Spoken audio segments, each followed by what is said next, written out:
have world-class facilities including indoor and outdoor pools, a comprehensive group fitness timetable, and learn to swim programs for babies through to adults.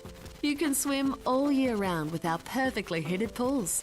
For further information, visit www.stirling.wa.gov.au/recreation or subscribe to our e-newsletter. City of Stirling leisure centres in Inglewood, Scarborough and Balga have world-class facilities including indoor and outdoor pools, a comprehensive group fitness timetable, and learn to swim programs for babies through to adults. You can swim all year round with our perfectly heated pools. For further information, visit www.stirling.wa.gov.au/recreation or subscribe to our e-newsletter. City of Stirling leisure centres in Inglewood, Scarborough and Balga have world-class facilities including indoor and outdoor pools, a comprehensive group fitness timetable, and learn to swim programs for babies through to adults. You can swim all year round with our perfectly heated pools. For further information, visit www.stirling.wa.gov.au/recreation or subscribe to our e-newsletter. City of Stirling leisure centres in Inglewood, Scarborough and Balga have world-class facilities including indoor and outdoor pools, a comprehensive group fitness timetable, and learn to swim programs for babies through to adults. You can swim all year round with our perfectly heated pools. For further information, visit www.stirling.wa.gov.au/recreation or subscribe to our e-newsletter.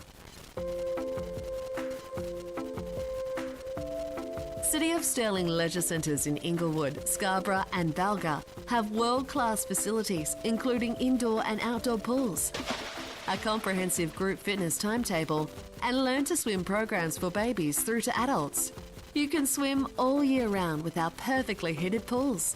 For further information, visit www.stirling.wa.gov.au/recreation or subscribe to our e-newsletter.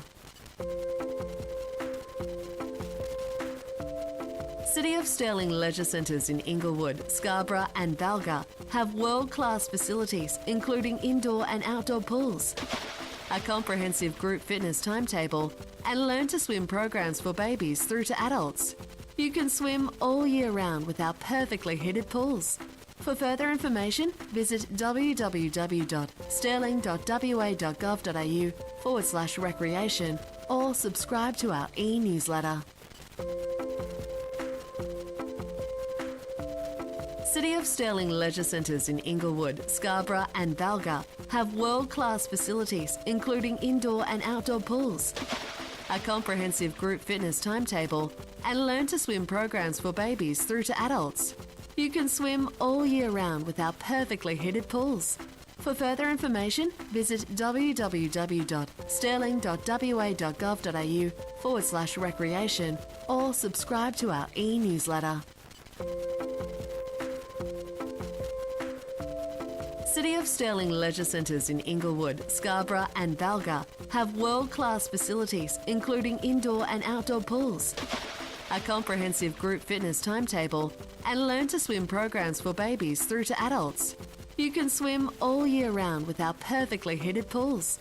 For further information, visit www.stirling.wa.gov.au/recreation or subscribe to our e-newsletter. City of Stirling leisure centres in Inglewood, Scarborough and Balga have world-class facilities including indoor and outdoor pools, a comprehensive group fitness timetable, and learn to swim programs for babies through to adults. You can swim all year round with our perfectly heated pools. For further information, visit www.stirling.wa.gov.au/recreation or subscribe to our e-newsletter. City of Stirling leisure centres in Inglewood, Scarborough and Balga have world-class facilities including indoor and outdoor pools, a comprehensive group fitness timetable, and learn to swim programs for babies through to adults. You can swim all year round with our perfectly heated pools. For further information, visit www.stirling.wa.gov.au/recreation or subscribe to our e-newsletter. City of Stirling leisure centres in Inglewood, Scarborough and Valga have world-class facilities including indoor and outdoor pools, a comprehensive group fitness timetable, and learn to swim programs for babies through to adults. You can swim all year round with our perfectly heated pools. For further information, visit www.stirling.wa.gov.au/recreation or subscribe to our e-newsletter. City of Stirling leisure centres in Inglewood, Scarborough and Valga have world-class facilities including indoor and outdoor pools, a comprehensive group fitness timetable, and learn to swim programs for babies through to adults. You can swim all year round with our perfectly heated pools. For further information, visit www.stirling.wa.gov.au/recreation or subscribe to our e-newsletter. City of Stirling leisure centres in Inglewood, Scarborough and Valga have world-class facilities including indoor and outdoor pools, a comprehensive group fitness timetable, and learn to swim programs for babies through to adults. You can swim all year round with our perfectly heated pools. For further information, visit www.stirling.wa.gov.au/recreation or subscribe to our e-newsletter. City of Stirling leisure centres in Inglewood, Scarborough and Valga have world-class facilities including indoor and outdoor pools, a comprehensive group fitness timetable, and learn to swim programs for babies through to adults. You can swim all year round with our perfectly heated pools. For further information, visit www.stirling.wa.gov.au/recreation or subscribe to our e-newsletter. City of Stirling leisure centres in Inglewood, Scarborough and Valga have world-class facilities including indoor and outdoor pools, a comprehensive group fitness timetable, and learn to swim programs for babies through to adults. You can swim all year round with our perfectly heated pools. For further information, visit www.stirling.wa.gov.au/recreation or subscribe to our e-newsletter. City of Stirling leisure centres in Inglewood, Scarborough and Valga have world-class facilities including indoor and outdoor pools, a comprehensive group fitness timetable, and learn to swim programs for babies through to adults. You can swim all year round with our perfectly heated pools. For further information, visit www.stirling.wa.gov.au/recreation or subscribe to our e-newsletter. City of Stirling leisure centres in Inglewood, Scarborough and Valga have world-class facilities including indoor and outdoor pools, a comprehensive group fitness timetable, and learn to swim programs for babies through to adults. You can swim all year round with our perfectly heated pools. For further information, visit www.stirling.wa.gov.au/recreation or subscribe to our e-newsletter.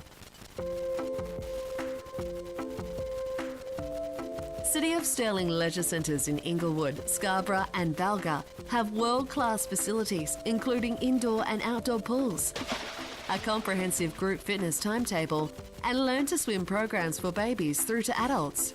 You can swim all year round with our perfectly heated pools. For further information, visit www.stirling.wa.gov.au/recreation or subscribe to our e-newsletter. City of Stirling leisure centres in Inglewood, Scarborough and Valga have world-class facilities including indoor and outdoor pools, a comprehensive group fitness timetable, and learn to swim programs for babies through to adults. You can swim all year round with our perfectly heated pools. For further information, visit www.stirling.wa.gov.au/recreation or subscribe to our e-newsletter. City of Stirling leisure centres in Inglewood, Scarborough and Valga have world-class facilities including indoor and outdoor pools, a comprehensive group fitness timetable and learn to swim programs for babies through to adults. You can swim all year round with our perfectly heated pools. For further information, visit www.stirling.wa.gov.au/recreation or subscribe to our e-newsletter. City of Stirling leisure centres in Inglewood, Scarborough and Valga have world-class facilities including indoor and outdoor pools, a comprehensive group fitness timetable and learn to swim programs for babies through to adults. You can swim all year round with our perfectly heated pools. For further information, visit www.stirling.wa.gov.au/recreation or subscribe to our e-newsletter. City of Stirling leisure centres in Inglewood, Scarborough and Valga have world-class facilities including indoor and outdoor pools, a comprehensive group fitness timetable and learn to swim programs for babies through to adults. You can swim all year round with our perfectly heated pools.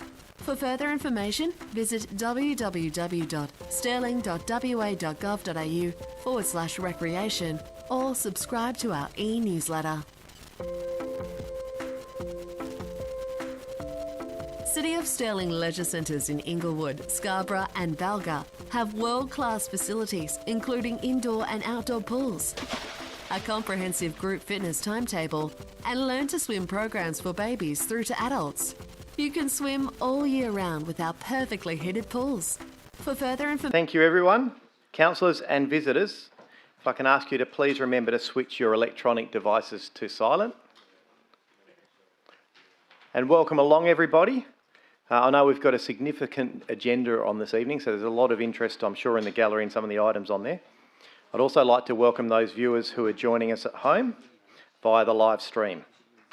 Just a reminder for those here that it remains mandatory for everyone to have signed in using the Safer WA QR code or the hard copy register on entry. We'll now move on with the meeting. And if I could ask you all to please be upstanding, and Deputy Mayor Bianca Sandri, could you please read the opening prayer? Almighty God, we ask you to guide us in all our discussions, to show goodness, honesty, understanding and wisdom in all that we undertake to do. May we respect each other's views at all times, and we ask all of this in your name. Amen. Thank you. And Councillor Proud, could I ask you please to read the acknowledgement of country? On behalf of councillors, we would like to acknowledge the traditional custodians of this land, the Whadjuk people of the Noongar Nation, on which this meeting is taking place, and show our respect for elders past, present and emerging. Thank you. You can all take your seats. Please note that without prior approval, any recording of this meeting is prohibited. Members of the public should note that no action should be taken on any resolution of council prior to written advice from the city being received. Takes us to item 1, which is the official opening. Ladies and gentlemen, I now declare the council meeting of the 31st of August 2021 open at 7 p.m. Item 2, apologies. We do have an apology this evening from Councillor Farrelly.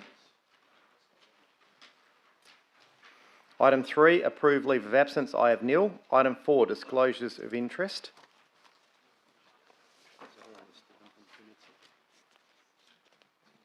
Now I do, let me just get the list here. Yep. All right, so from the August Community and Resources Committee meeting, I have Councillor David Lagan disclosed an impartial interest in item 12.2 RL1 as he met with the club several times. Myself disclosed an impartial interest in item 12.2 TE1 as I've met previously with one of the tenderers. Councillor Bianca Sandri disclosed a financial interest in item 12.2 TE1 as an owner of one of the tenderers is a business client. Councillor Chris Hatton disclosed an impartial interest into item 12.2 9.1 as he is a member of the social club. For Council, the Chief Executive Officer Stuart Jardine disclosed a financial interest in item 12.1 10.1 as it relates to the CEO contract of employment.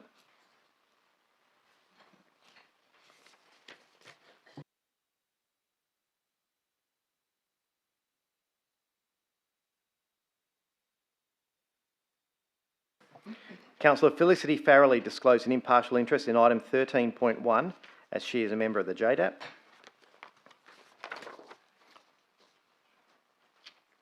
And Councillor Felicity Farrelly disclosed a financial interest in item 13.2 as her house is in the redevelopment area and close by.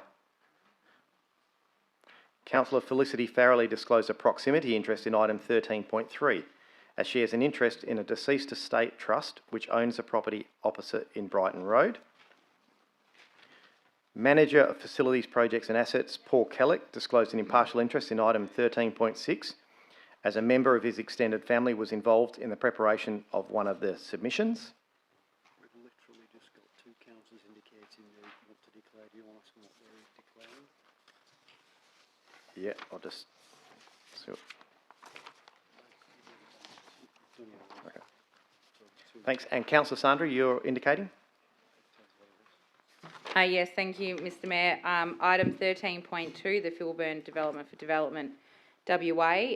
Impartial will be leaving the room as I sit on LRC as the rep from the council. Item 13.3, Brighton Development WA. Development, again impartial, and I'll leave the room as I sit on LRC. And 14.6, Scarborough Beachfront, and impartial, but I'll stay in the room as I sit on LRC. Thank you. I think Councillor Meekdale, did you indicate? Thanks, Mr Mayor. 13.1, Carrinup Shopping Centre, lots 7 and 12, as I sit on JDAP. 13.2, lot 601, house number 10, Scarborough Beach Road, as I sit on JDAP. 13.3, lots 42, 43 and 44, house number 24, 22, 24 and 26, as I sit on JDAP. Thank you. Councillor Ree. Yes, please. I could just say ditto, but I'll just say 13.1, 13.3 and 13.2 because I sit on JDAP. Thank you. Just a summary. Thank you. Just for clarification. I don't know if the Scarborough ones need a JDAP declaration. Yep, that's right. Okay. Sure.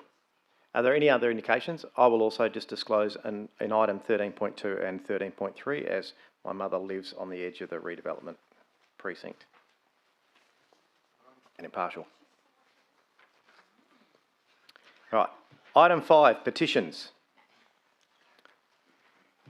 Neil, councillors, do you have any unverified petitions this evening? Councillor Ree, yes? Is that a yes? Thank you. No, Councillor Kirkhoff, I did not. I've got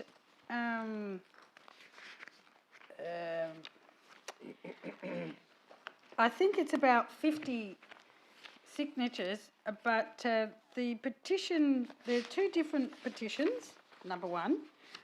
Secondly, there is signed paper not attached to a petition, which is following on. So I'm going to have to leave it to the governance to liaise with...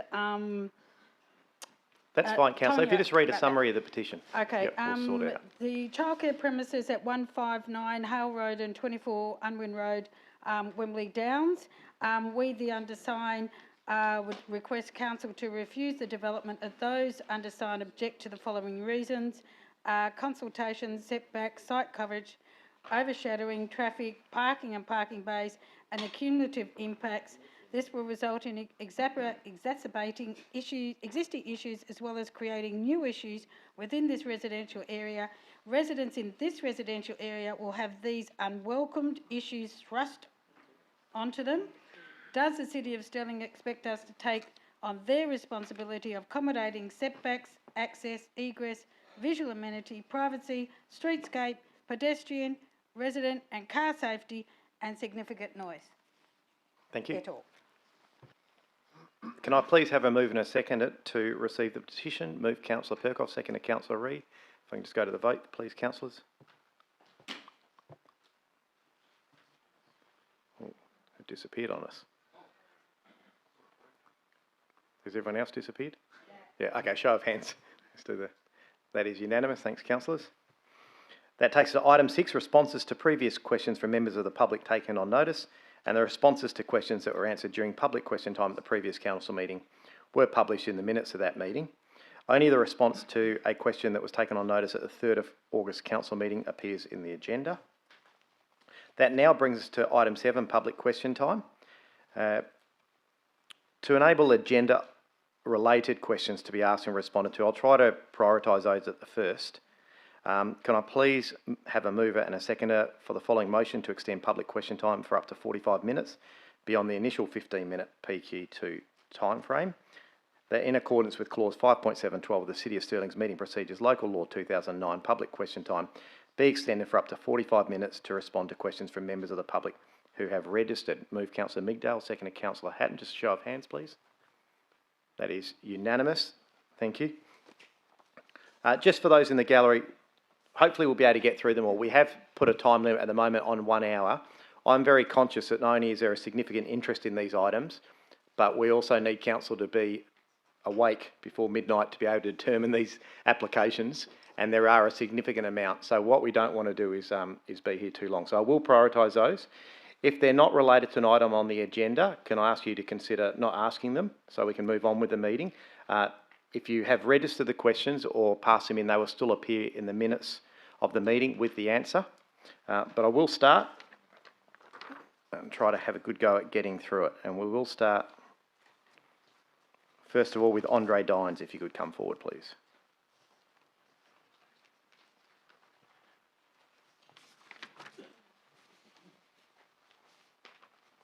Mr. Dines, just your name and suburb, thanks. Yes, Andre Dines, Burrows Road, Carrinup.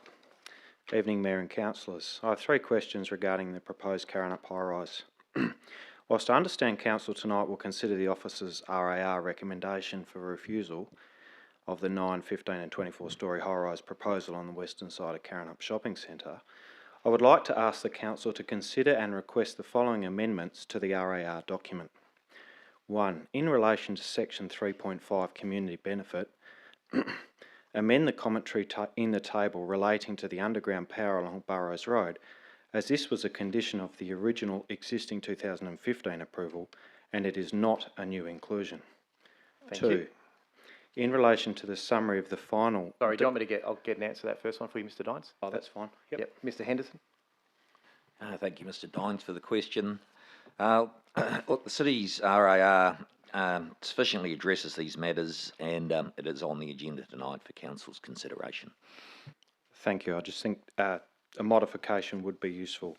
2. In relation to the summary of the final DRP comments, Principle 3, Built Form and Scale, could you please include commentary in the table to better capture the city's position that it did not unconditionally support the proposed built form and scale?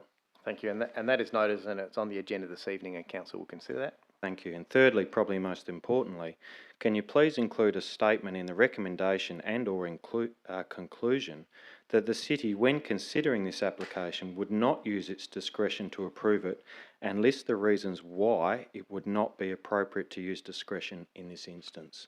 Thank you. Mr. Henderson? Thank you, Mr. Mayor, Mr. Dines. Look, the decision maker for this application is the Metro Inner North JDAP, and this means that the JDAP has to consider whether it's appropriate to exercise discretion for the variations proposed. The assessment contained within the initial RAR and the current RAR includes comments all received during public consultation, and a whole lot of it will form part of the JDAP's consideration. So that's that. Thank you. Thank you, Mr. Dines. Simon Wheeler.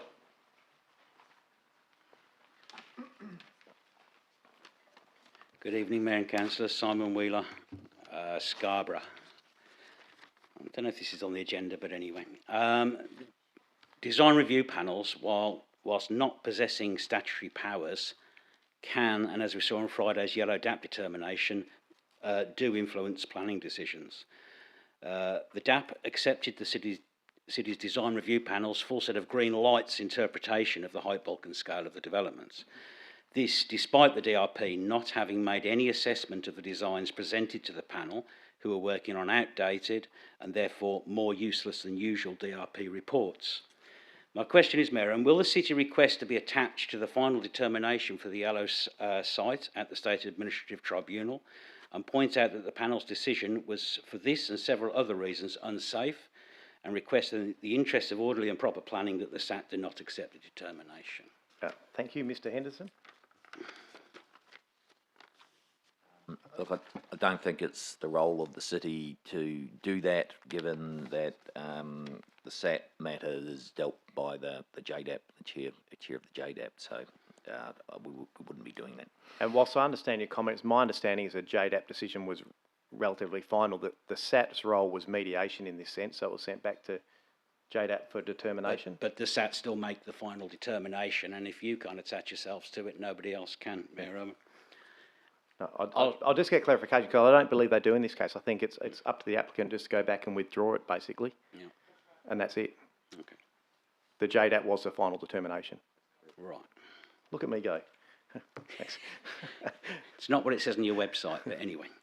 I'll skip my second question. My third question, at the last Development Assessment Panel meeting for item 13.1, it was suggested by the DAP that the higher density would be imposed over the Carron redevelopment and indeed the entire locality.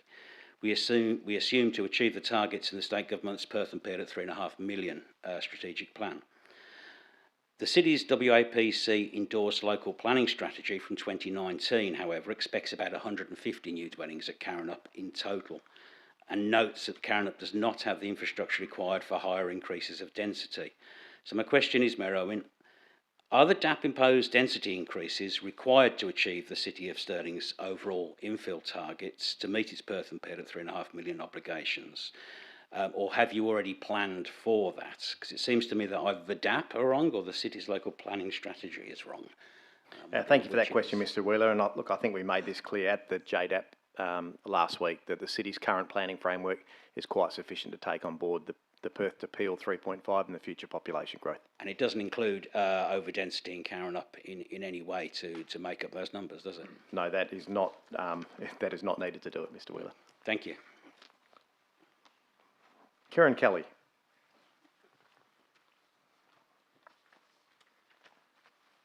Kieran Kelly, Scarborough. As you're aware, the Three Oceans Group have a development application proposal for 46, 20 and 16-storey three-tower development down on Scarborough Beach Road and West Coast Highway. Community group Sunsets Not Skyscrapers have written to the Development WA CEO Frank Marra requesting a meeting to try to find out what Development WA's vision is now for the Scarborough precinct. As of today, we have had no response, which is not unusual.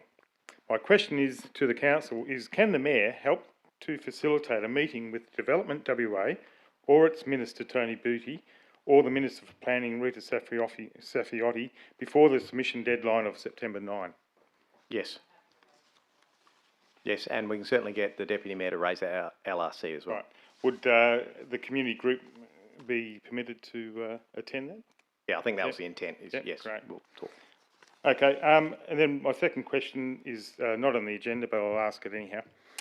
Number 204 Newborough Street on the corner of Little Street has a house that has been under construction for some time now.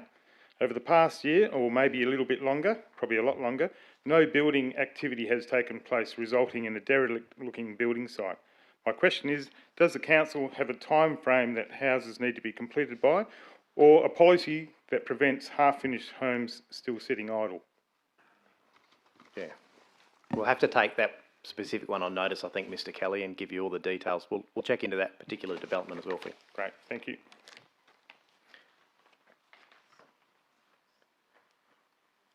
Now, I haven't got any indication what some of these are for, so I think we can just start moving through. We should be able to get through these. Chris Cornish, please. Is there a Chris Cornish? No, that's all right. The questions that were submitted on behalf of Mr Cornish will appear in the minutes. Robert Mitchell.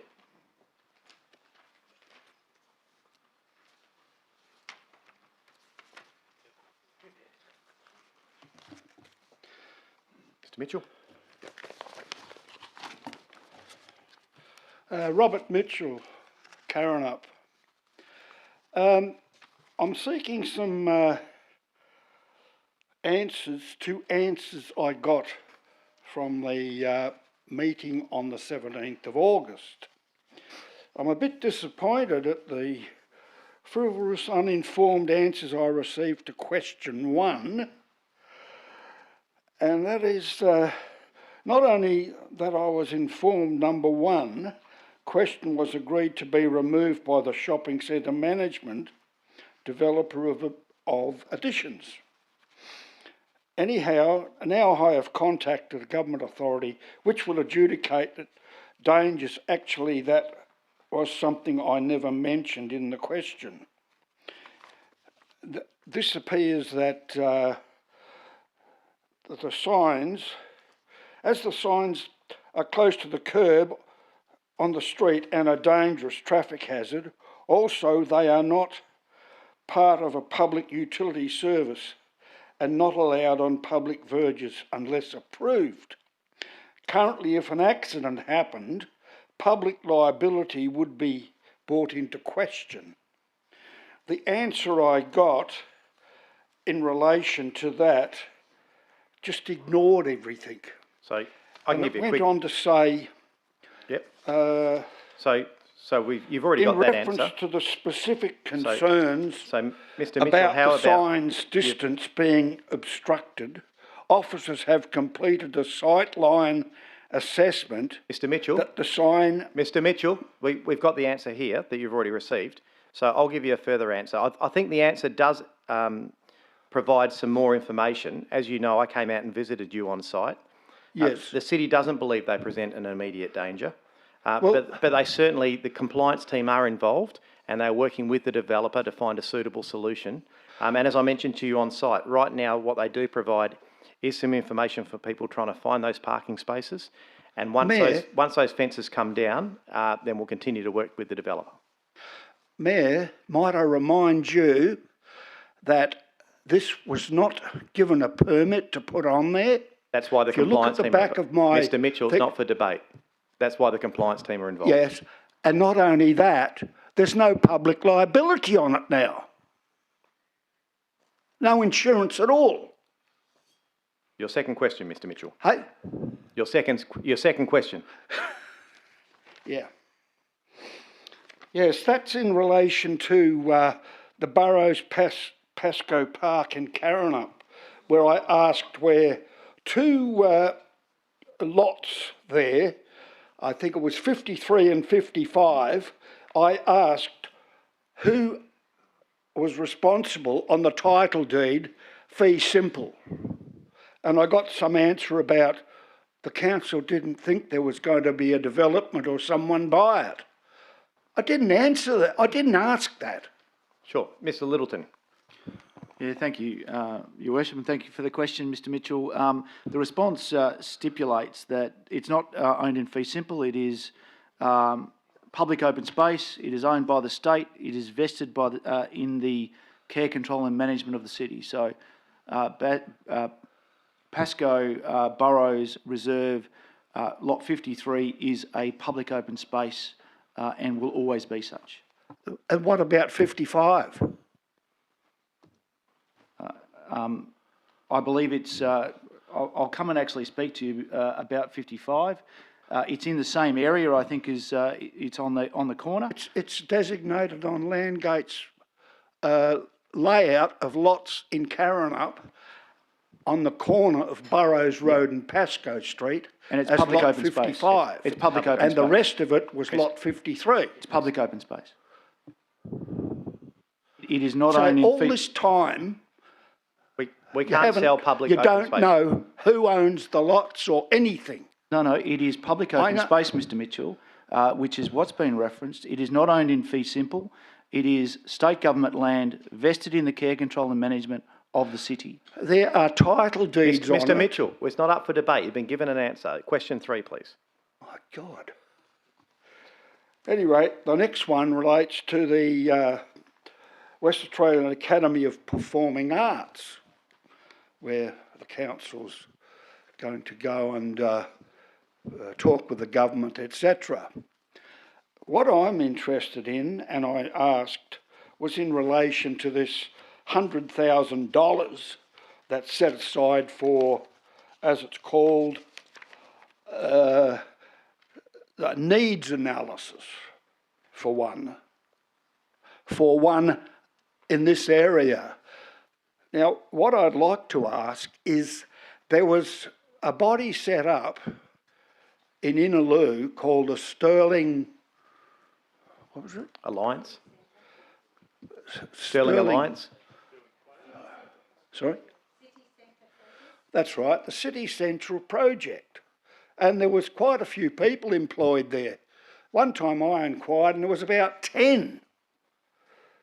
And I would have thought, I've never seen what they achieved, but I would have thought simplistically that something would have been done about a performing arts centre in a city. No. Nothing. No. Nothing. No. Don't even know where there's a site for one. No. Oh, unbelievable. Thank you, Mr Mitchell. Penny Brown, please. Okay, well, I'll expect an answer, but probably won't be satisfying as usual. Okay. Thanks. Thank you, Mayor. Thanks, Mr Mitchell. Penny Brown.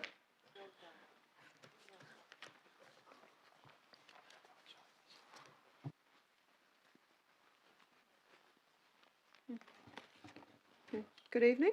Good evening. Penny Brown, Wembley Downs.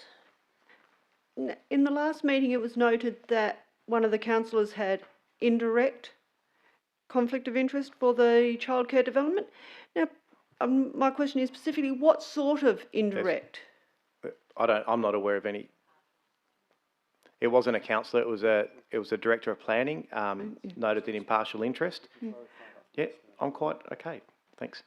But how does that So relate? please let me answer. So it was an impartial interest. The director declared it. He hadn't declared it because that item wasn't on the agenda.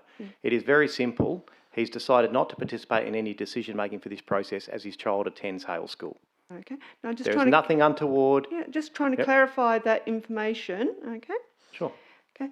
Second one was in regards to the council taking personal liability for any accidents or people injured in regards to this development going ahead, considering that it is not welcome in the area, it's not applicable to the, or aesthetically very appealing to the area. It's a commercial business in a residential zone. Sure. Thanks. Mr Blanchard. Thank you, Mr Mayor, and thank you for the question. This city exercises all due care in its decision-making powers in the chamber. Council members are not personally liable for the decisions that they make here in good faith, and there's a statutory bar on commencing proceedings against any considered decision that a councillor makes. Question 3, please. Okay. And will the council undertake any redevelopment and widening of Unwent Ave? When you look at the size of the side, it is a side road, is barely enough traffic space for 2 standard cars to get through as they approach Hale Road, or they do the rat run around the area. So is there going to be any redevelopment, and especially with the Hale School redevelopment going on, with the tradies and everything in the area, it's going to add extreme stress to that whole intersection to the point where there will be incidents of significance. Thank you. And I can tell you that traffic impacts certainly are considered as part of the city's assessment of this particular proposal. However, as I mentioned before to the group who are here tonight, this hasn't come before council, so council haven't made a decision, so it'd be premature to decide whether we're going to take any redevelopment of any roads. Okay. Laura McFadgen, please.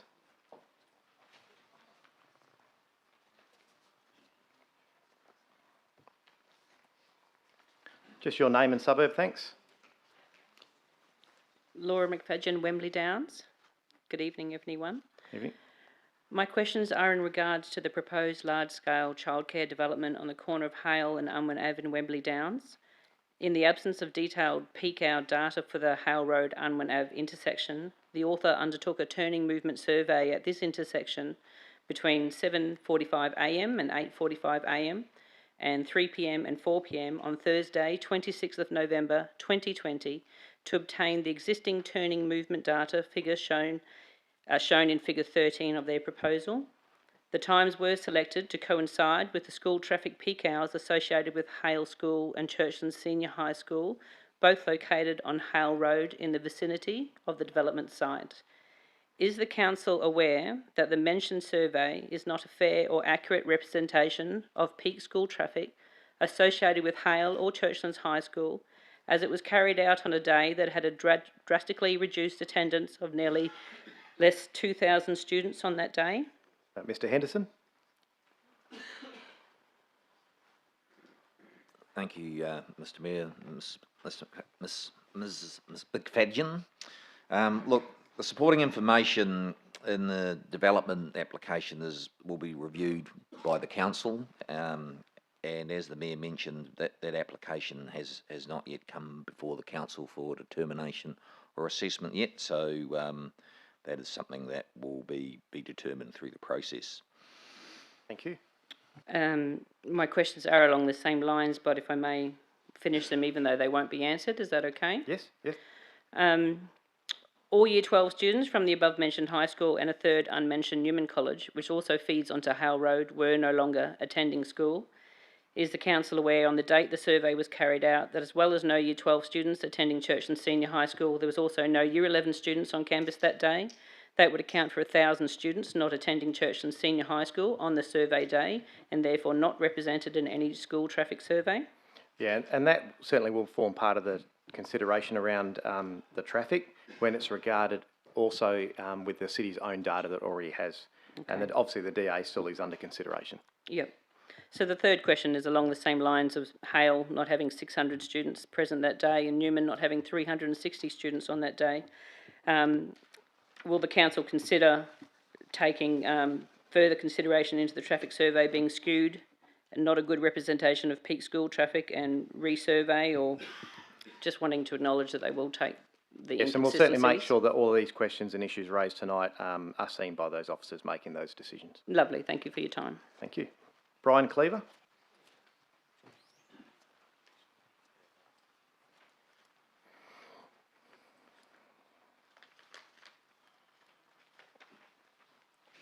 Hello, Brian has asked me to speak on behalf of him because... Sure, that's right, just your name and suburb.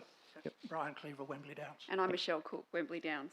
So Brian's questions relate to the childcare centre. Questions for JDAP, but also for council. It appears via conducting a Google search, no matter the name or type of objections, JDAP have had a home run on most, if not all, of their applications for the construction of childcare facilities. I'm not saying that these facilities are not required. I'm saying this location is not suitable for a childcare facility. Question 1. Seeing as the City of Stirling are not the decision makers regarding this proposal, who is? And how can an R2 zone be changed to suit this proposed construction? Thank you. Mr Henderson. Thank you very much for the question, Mr Cleaver. The decision maker for this application is the Metropolitan Inner North Joint Development Assessment Panel, and the development application for the childcare premises is not seeking a rezoning of the land. A childcare premises is listed as an A use in the city's local planning scheme number 3 in a residential zone, and an A use means that the use is not permitted unless the council has exercised, or a decision maker has exercised its discretion by granting planning approval after giving a notice in accordance with clause 9 of the scheme, and that means advertising the application to the public. Development application is still under consideration at this stage. Okay. Thank you. Can I have a follow-up question to officers and just clarify that, because it's very specific. Is an A-listed use, does it say unless a council has exercised its discretion, or the decision maker? I'm not aware of the words, but that where it's referred to as council and the decision maker is another body, it's taken to be the decision maker. Okay, we'll make sure we clarify that in the answer for you. Thanks. Thank you. Question 2. JDAP to supply, could they please supply a copy of the vehicle survey that was to have been undertaken for Unwent Avenue, south of Hale Road, plus any survey that was conducted regarding the blind corner, that is the one coming out of Unwent Avenue South, turning east on Hale Road. Thank you. Mr Henderson? Yes, thank you again for the question through you, Mr Mayor. Copy of the traffic impact statement was made available for viewing at the City's Administration Centre during the advertising period and was viewable online while the proposed child premises were still out for public consultation. When the JDAP publishes its agenda for the meeting for the childcare premises, and that hasn't been scheduled yet, the full suite of documents, including that traffic impact statement, will be available for viewing by the public. Thank you very much. Thank you. Tonya Poggioli, please.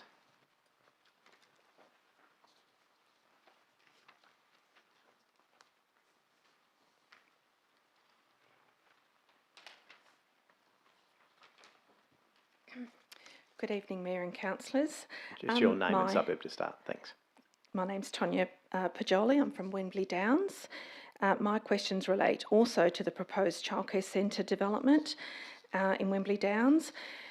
My question, how will the City of Stirling ensure that my street is maintained as a quiet residential street if the childcare centre is approved, as it will cause considerably increased traffic and safety issues, increased noise and disruption to its residents due to long operating hours, which will be 7 days a week, and very noisy service trucks, which proves to be more aligned with a commercial precinct? Thank you for that question, and that is obviously under assessment at the moment and has been called into council and will come before council mid-September.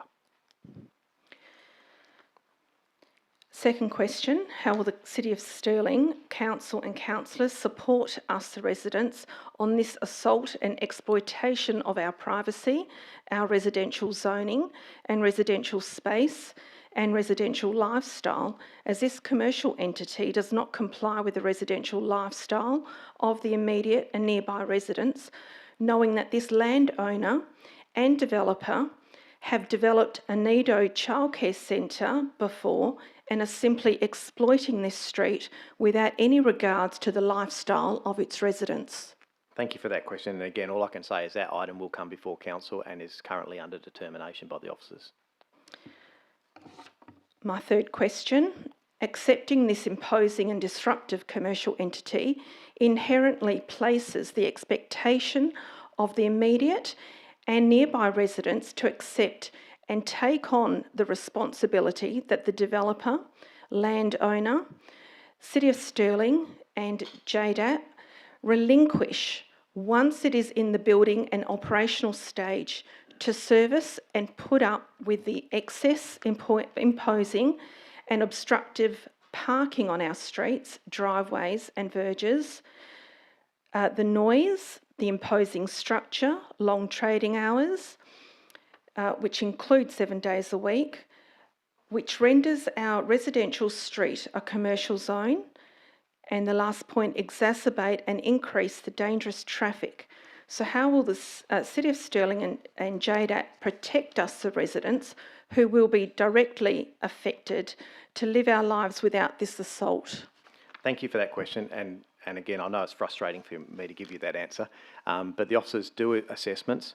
On pretty well all of those points you brought up, they do thorough assessments and provide the data, and then we provide something called a responsible authority report, which comes to council. Council then look through that and provide referral advice to the JDAP, which is the decision-making body, and we'll take these points into consideration. Okay, because I'd also just like to add to that, I would hate to think that my points are just data. It actually affects people's lives. We certainly understand it, and look, that is one of the sole purpose of the question time at council meetings, so we can understand the impact these decisions make on the community. So they certainly will get passed on. And thank you. Council listening. Peter Ellis.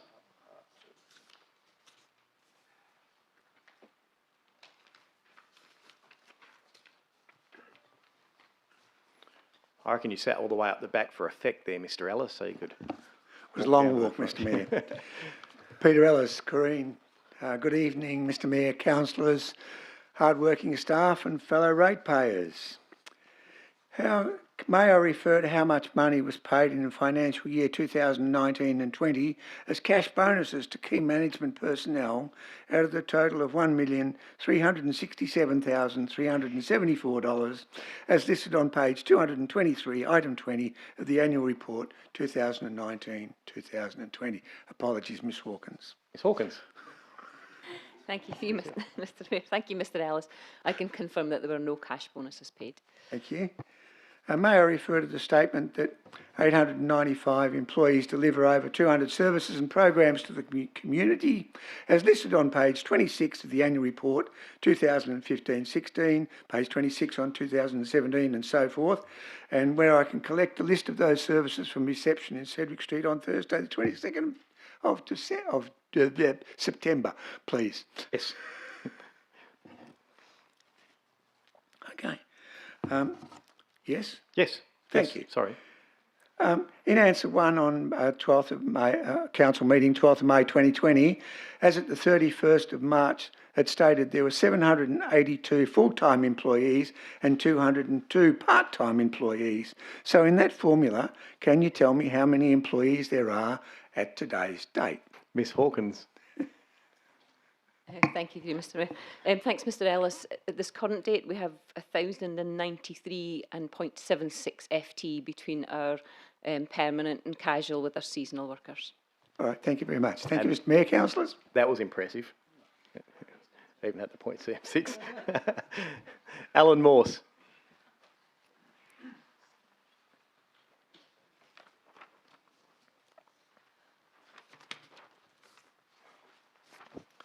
Morse.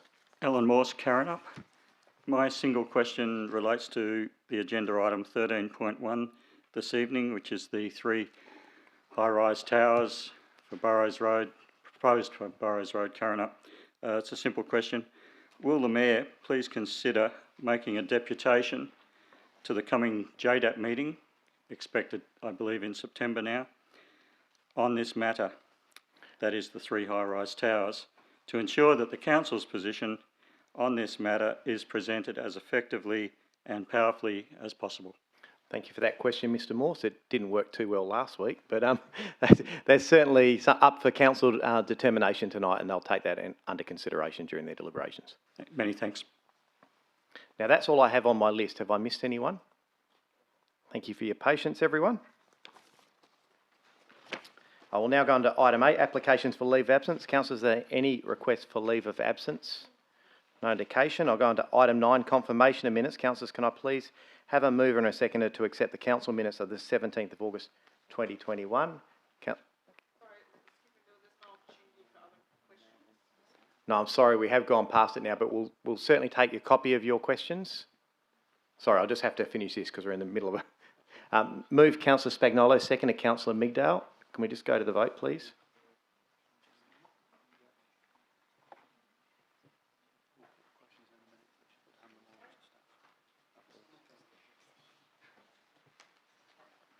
Thank you. And we've just got Councillor Reid to vote, Councillor Lagan and Hatton.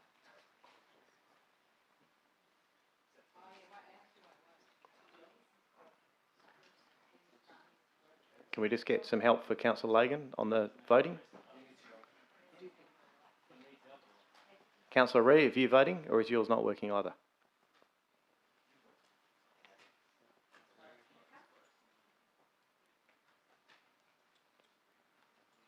Are you in favour, Councillor Lagan? Are you in favour? Yes, that is unanimous. Thank you, councillors.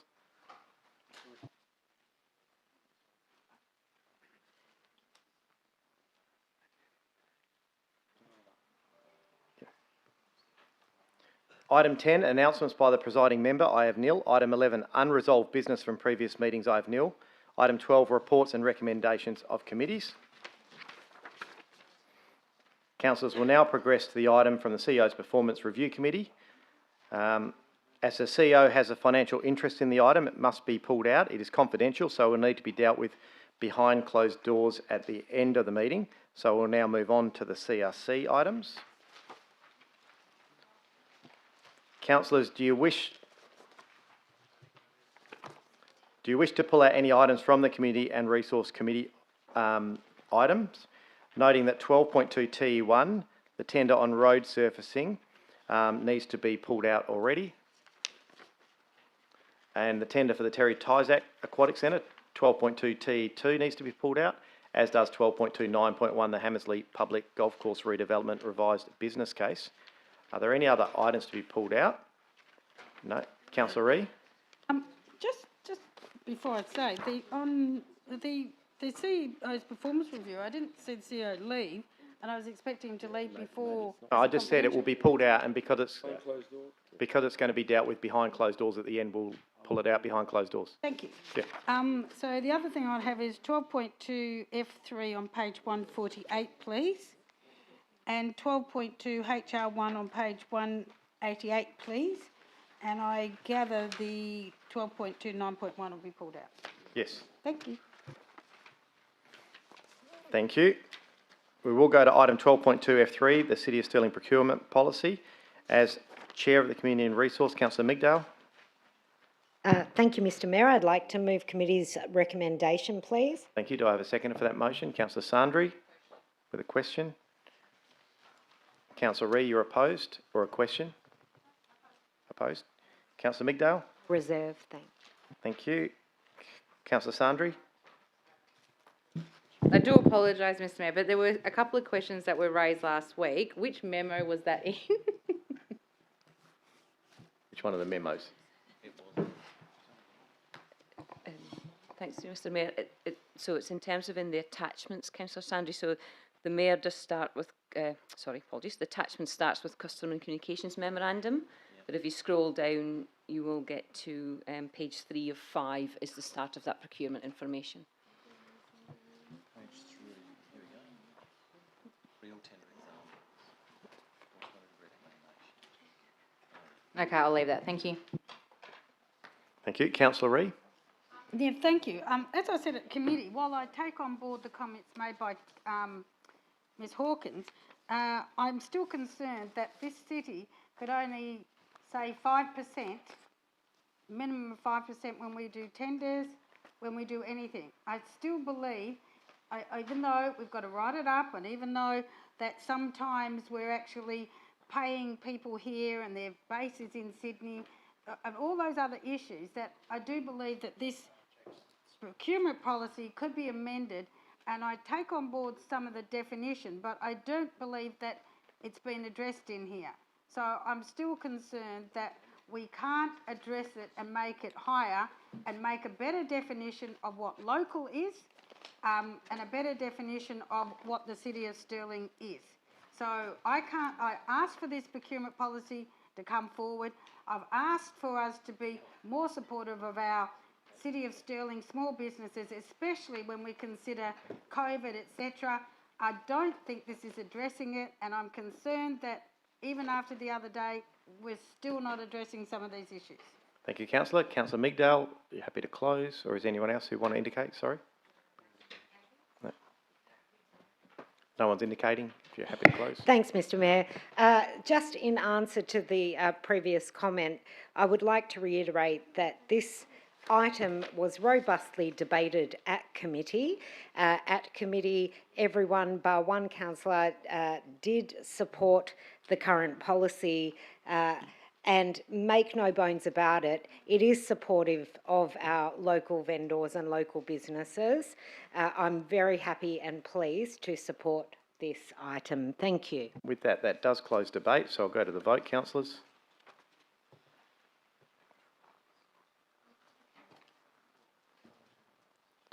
Thank you, and that is passed. Thank you, and Councillor Ree has voted against. Other councillors have all voted for that. We'll now go to item 12.2 HR1, the City of Stirling sharing of resources. Being pulled out. Councillor Migdale.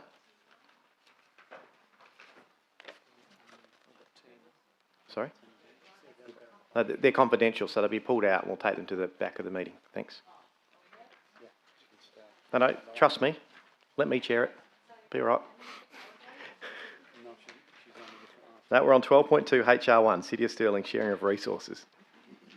Councillor Migdale. Thank you, Mr Mayor. Yes, I would like to move committee's recommendation, please. Thank you. Do I have a seconder for that? Sharing of resources. Councillor Caddy. Councillor Ree, you're opposed? Sure? Yep. That was your motion. I'll reserve. Okay, Councillor Caddy? Look, just again, this was debated quite considerably at committee and was unanimously endorsed at committee. So I don't see a problem with the recommendation, and yeah, I think it's a great way to go forward. Councillor Ree? Thank you. Look, the whole point of me putting up the motion to start with, to have a report, was to find out whether or not we could do a synergy with a country council and a metropolitan council. Considering earthquake, cyclones, everything else that's going on, COVID, we're in a great position to share resources such as staff, such as trucks, etc.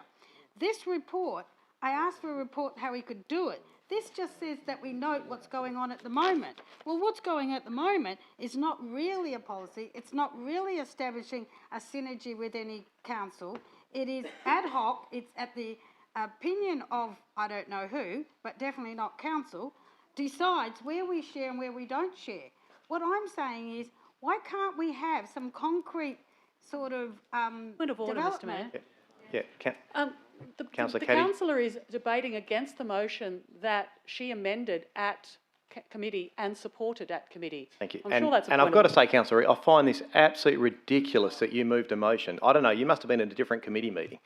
But this was your motion that you unanimously supported with everyone, and it was clearly articulated by everyone, including the officers, gave you all the information, that the council notes all the information we got on what we currently do, and proposed a more formal and widespread approach with a commitment to bring that back to council. So I don't see why you're now debating against it.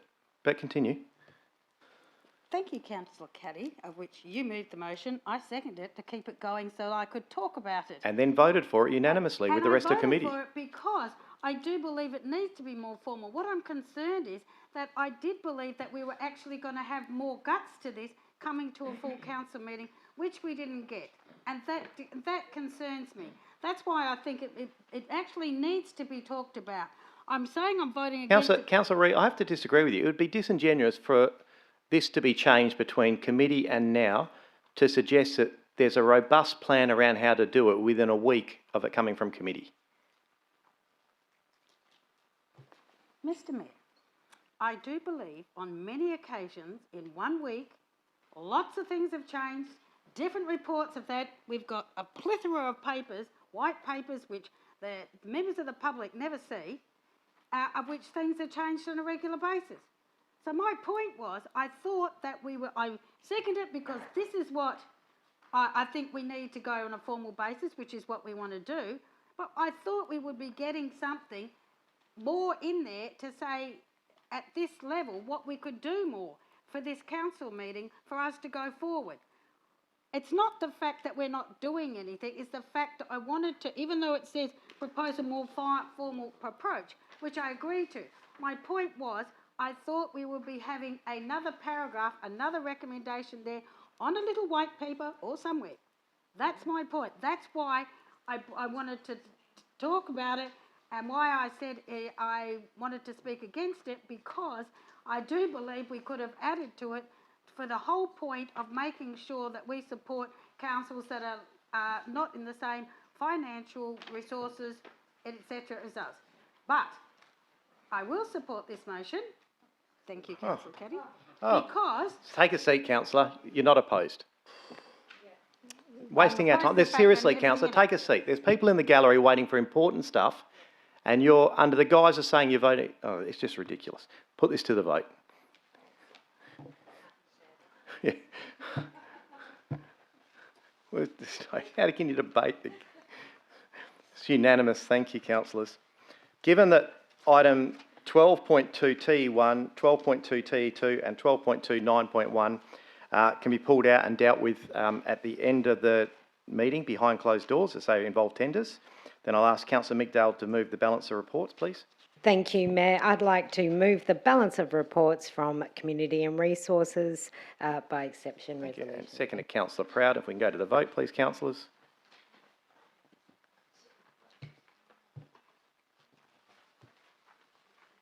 That is unanimous. Thank you.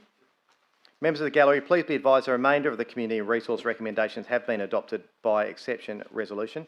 As I said, those other 3 items, as they involve tenders, will be taken to the end of the meeting, which means we can move forward to item 13, which is reports for consideration in accordance with section 4.24 of the meeting procedures local law. And we'll start off with item 13.1, which is the Karrinyup Shopping Centre lots 7 and 12, formerly lot 11, house number 190 and house number 200, Karrinyup Road, Karrinyup, mixed-use development, 270, multiple dwellings and commercial tenancies on page 195. Yep, thank you. Noting that Councillor Migdale is leaving. We'll go to Councillor Caddy, who's moving the recommendation. Councillor Sandri, who's I happy. have an alternative recommendation, Sure. please. Yep. Let's get that up. And my apologies for, A, for being lengthy and that you didn't get it any earlier than this, but we were working with the officers until last minute on this one. So the alt rec is that Council endorses the City's Responsible Authority report, which recommends refusal of the development, but with a following amendment. So adding an additional reason for refusal to the recommendation in the Responsible Authority report as follows. So as pursuant to Schedule 2, Part 9, Clause 67, 2C of the Planning and Development Local Planning Schemes Regulation 2015, the proposed development does not satisfy the policy objectives of State Planning Policy 7.3, Volume 2. A, to provide for residential development of an appropriate design for the intended residential purpose, land tenure, density, place, context and scheme objectives, and B, to encourage the design consideration of the social, environmental and economic opportunities from the new housing and an appropriate response to local context. So the existing and future context and character of the streetscape and locality is a low-rise residential area.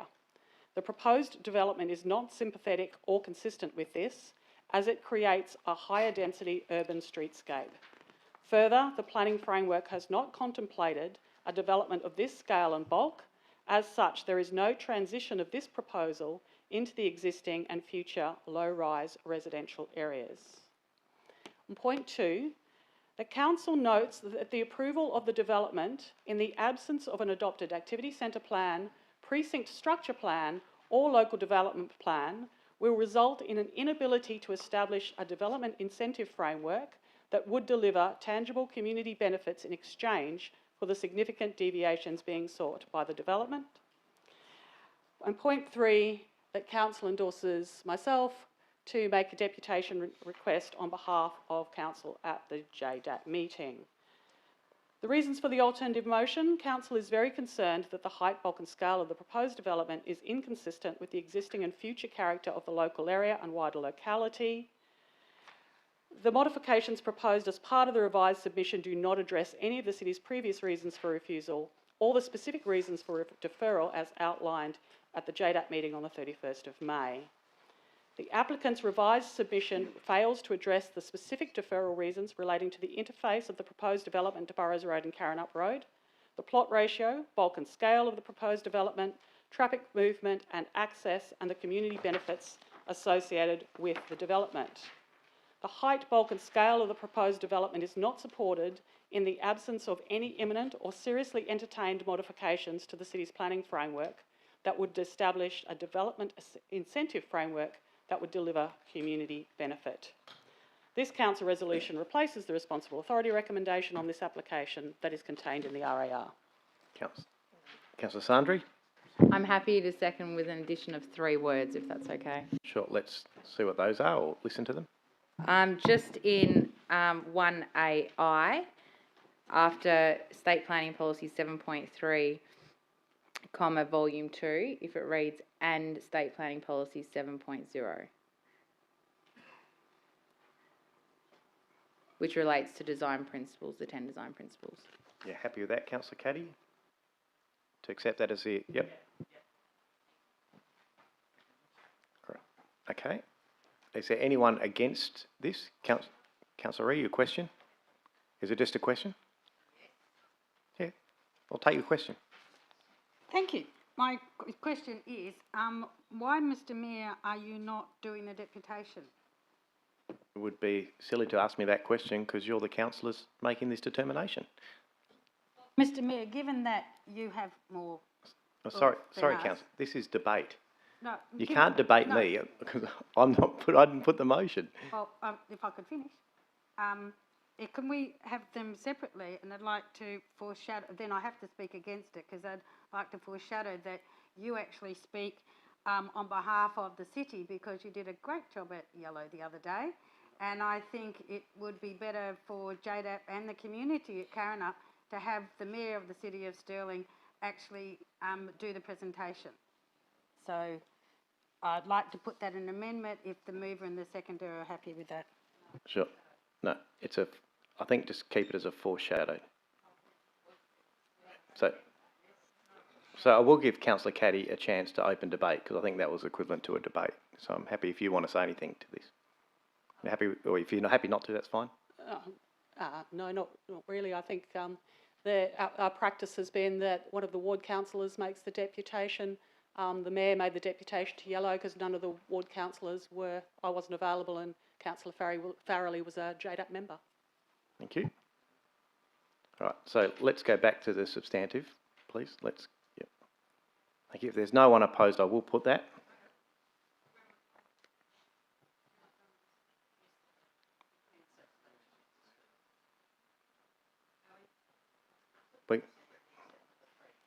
Well, sure, it achieves the same thing because you either vote for this or it's a. Okay, well, we can do it. Let's do it together. Yep. It achieves the same thing. So let's put number 1. If I put that, please.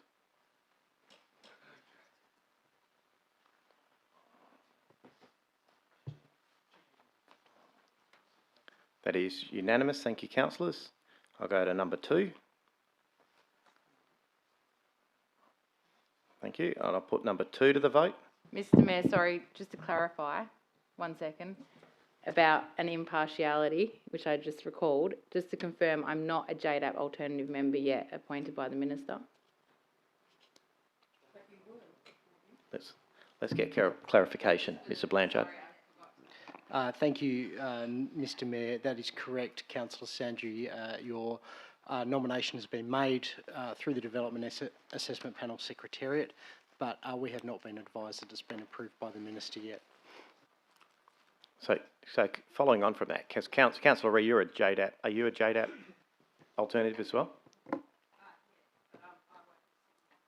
So, yeah, ask your question. Thanks. Sorry, just to clarify, because that puts us in a predicament potentially, as we have 2 substantive, Councillor Migdal, Councillor Farrelly, and 1 alternative, Councillor Ree.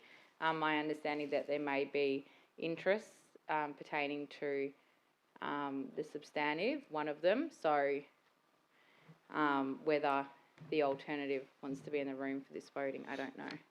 May not be in the interest of council.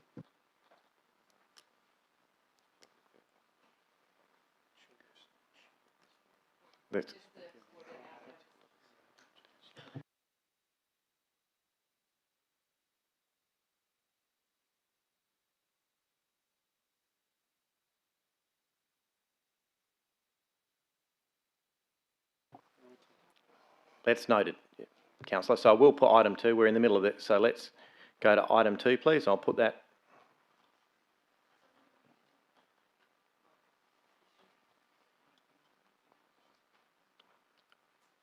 Councillors. We've got Councillor Ree. Mr Mayor, you didn't actually answer Councillor Sandri's comment about whether or not We can't determine what you want to do, Councillor Ree.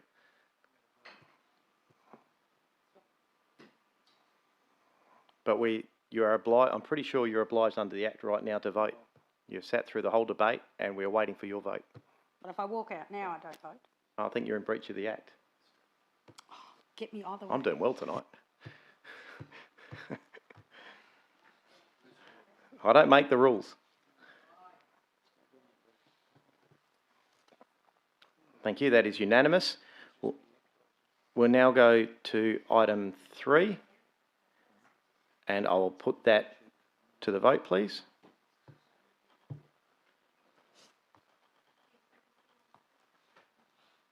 Councillor, let's just vote. Thanks. And that is carried. 11-4, Councillor Ree against. That motion is carried. So all of that is carried. We can get those councillors who have left the room. Councillor Migdale back in, please.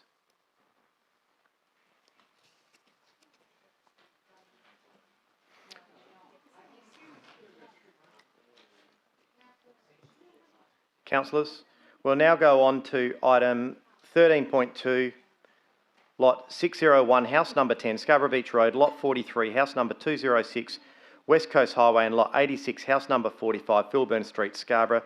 Development WA proposed 46-storey mixed-use development. Councillor Farrelly has declared a financial interest in this item. Noting that Councillor Sundry is leaving the room and she sits on the LRC. Do you think, Mr Mayor, that this would go to JDAP? No, this is Development WA. Yeah, never know. I just checking. No. I can't see any development pathway where that could possibly happen. Councillor Caddy, your motion. Thank you. Again, I have an alternative rec. It's on a white paper on your desks. So 1, A, B, C, D and 2 are as per the officer's recommendation. There is a 3 which adds basically that within the separate advice letter to Development WA, an additional commentary be included in the further commentary section under a new heading titled Council Further Comments as follows. Council does not support the proposal in its current form on the basis of the planning and technical issues outlined in this letter. The development is inconsistent with the planning framework which has guided community expectations and will set a precedent in the Scarborough locality for the surrounding area that has not been anticipated by the planning framework or the community. Setting this precedent of overdevelopment will adversely impact on the surrounding properties and erode community confidence for the redevelopment of the Scarborough redevelopment area. The traffic impact onto surrounding local roads such as Philburn and Reserve Streets will result in major traffic and parking problems for the area, and the parking and vehicle access arrangements have not been sufficiently resolved through this development application. Council acknowledges the potential for the development to provide community benefits and is generally supportive of the proposed community benefit infrastructure being the arts hub and co-working space. However, these proposed community benefits do not justify the excessive height above the base height and bonus height limits of the Scarborough design guidelines. Then 4 is as per the officer's recommendation.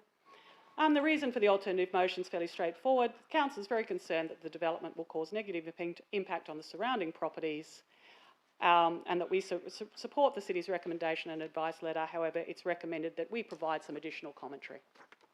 I so move. Is there a seconder for this motion, please? Councillor Proud. Is there anyone opposed? No, then I'll put this item.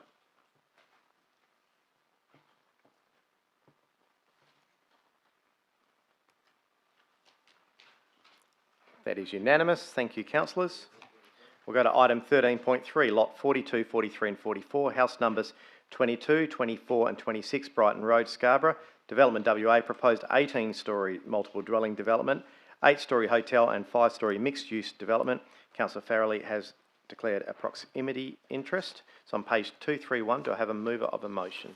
Councillor Caddy. You're just moving the officer recommendation, please. Thank you. Seconded, Councillor Migdale. Is there anyone opposed? If not, I will put that.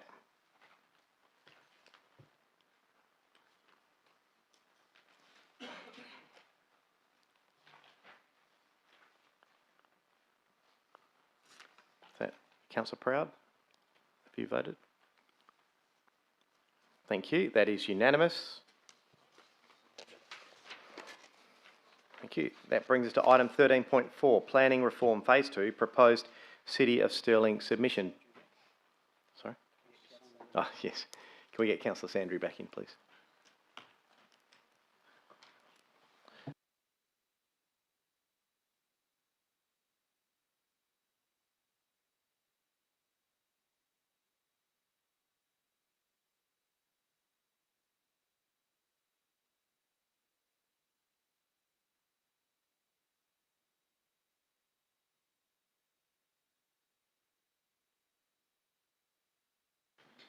Thank you. We'll go to item 13.4 now. Planning Reform Phase 2, proposed City of Stirling submission on page 255. Do I have a motion, please? Councillors? No motion. Councillor Ree?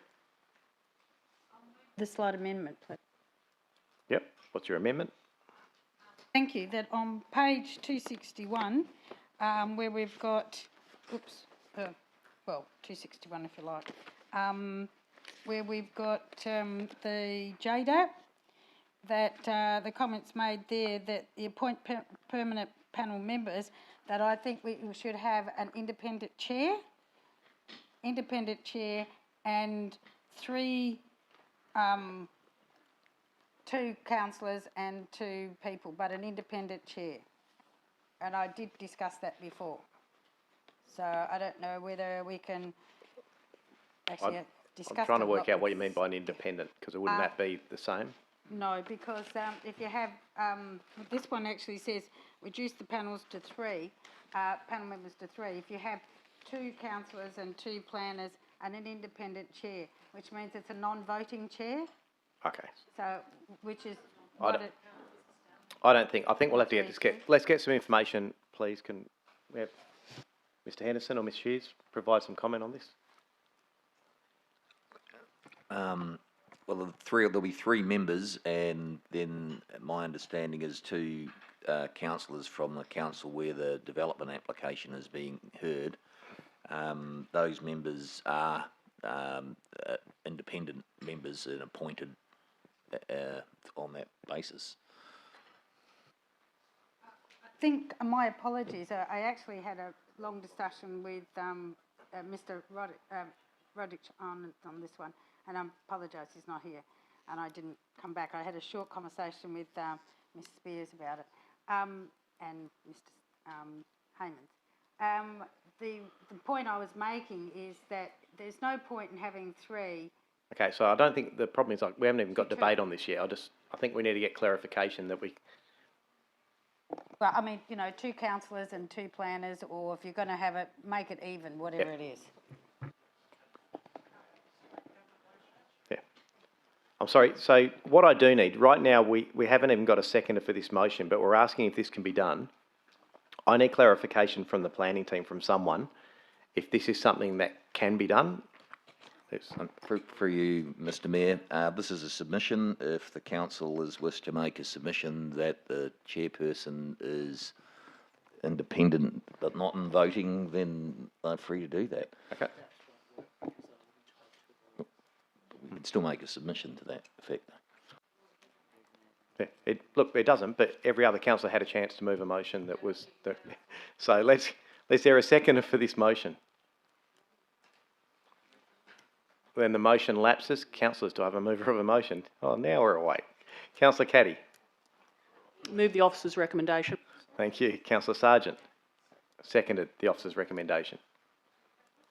Is there anyone opposed? No, then I will put that. Thanks.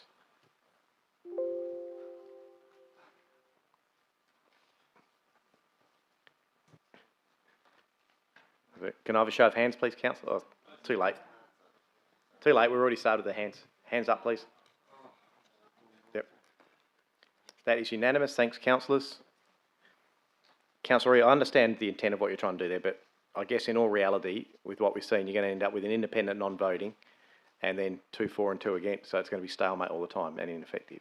But I get what you're trying to do. Item 13.5, Local Planning Scheme number 3, Scheme Amendment number 115, Omnibus, Outcomes of Advertising. This has been referred from committee on page 277. Do I have a mover of a motion, please? Councillor Caddy. Happy to move the officer's recommendation. Councillor Hatton, happy to second. Is anyone opposed? And I'll put that.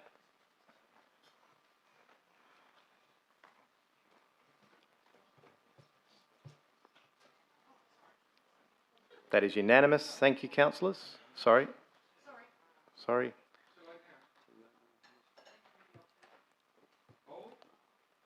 That is unanimous. We'll go to item 13.6. This is a tender for the trackless tram business case. Absolute majority required on page 342. Is there a mover of the motion? Move Councillor Lagan. Is there a seconder? Councillor Sandri. Is there anyone opposed? Councillor Ree. Councillor Lagan, your debate. Look, Mr Mayor, I think there's been sufficient work put into this, and the city has gone to great length, both in funding and in the work that's been put into the process of getting this up and running. I'm very happy with the officer's recommendation. Councillor Sandri. Just to note, just reiterate what Councillor Lagan has suggested, this has been a long time coming. I'm glad to see the business case come forward, and I support the city moving forward with this initiative. It will bridge the gap between Glendalough and Scarborough. Thank you. Thank you. Councillor Ree, your opposition. Yes, look, it's, I'd like to thank Mr Haymans because this has been going on since 2006, in which I'm happy to be part of the Stirling Town. No, it clearly hasn't, Councillor Ree. Well, the trackless system has been. No, it hasn't, Councillor Ree. Okay, don't worry about it. I don't know why I went to so many meetings. We can't just make stuff up. But let's stick to the debate. Why are you opposed? Well, not necessarily a tram, it was a track. Tracks. We looked at trackless things as part of the Stirling City Centre project for years. Councillor Ree. Thank you. My question is why isn't in the report, because it's got attachment 1 which is not there, the financial implications. Why wasn't it written actually in the report so people could see easily that it was, and the business case to show that it did stack up? The business case will show if it stacks up, Councillor Ree. It says a tender. In the financial implications on page 345, it doesn't actually say that, hey, it stacks up financially. It might have said that, but it doesn't actually say it the financial report. So we're approving something that actually doesn't say what the cost to the ratepayers is. Well, there's no cost to the ratepayers. It's a federally funded trackless tram business case. And that's why it should be written there. Financial implications mean that it was all grant funded. That's what I'm saying. If we're going to approve something, we should make sure it's actually written in the documentation. Is that really your opposition to this? You've pulled this out to say that. It concerns me that we're approving something that actually doesn't say that it's cost-free. It's not our money. I think we've got to be careful of this. Yeah, it might be pedantic, but this is not my money. And I'm just sitting there saying, if we can address that so it's written in there, I'm quite happy. Thank you. All right. That will form part of the live stream and the recording of this meeting that it's a federally funded business case. Is there any other debate on this item? Then I will go to Councillor Lagan if you'd like to close debate. Just a point of clarification, Mr Mayor, was the closing date the 9th of August? Or was that the opening date? No, the closing date was the 9th of August. On page 343.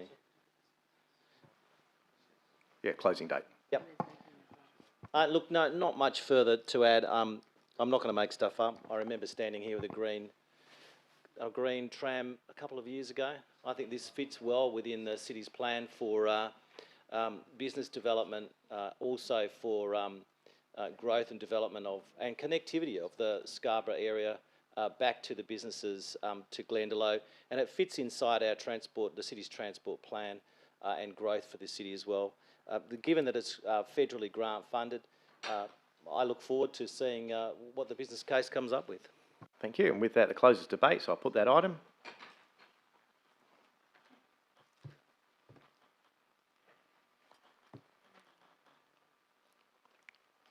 And that is unanimous. Thank you, councillors. We'll now go to item 13.7. This is the appointment of representative to Mindari Regional Council. And I'll ask Councillor Sargent if you could please. Thank you, Mr Mayor. Happy to move the recommendation.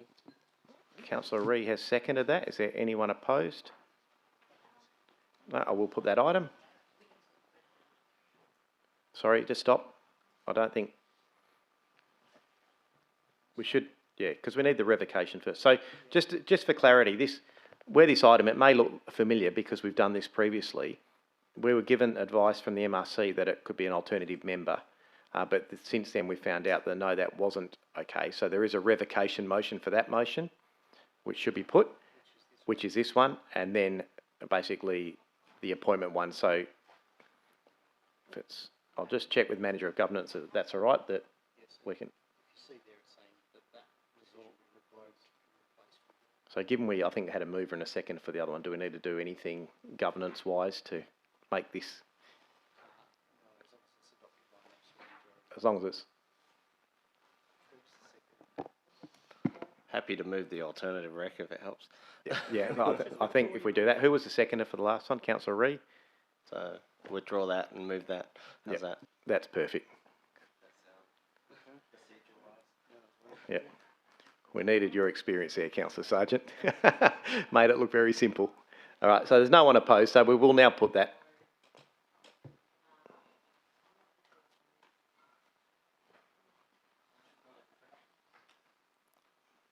How are we going here?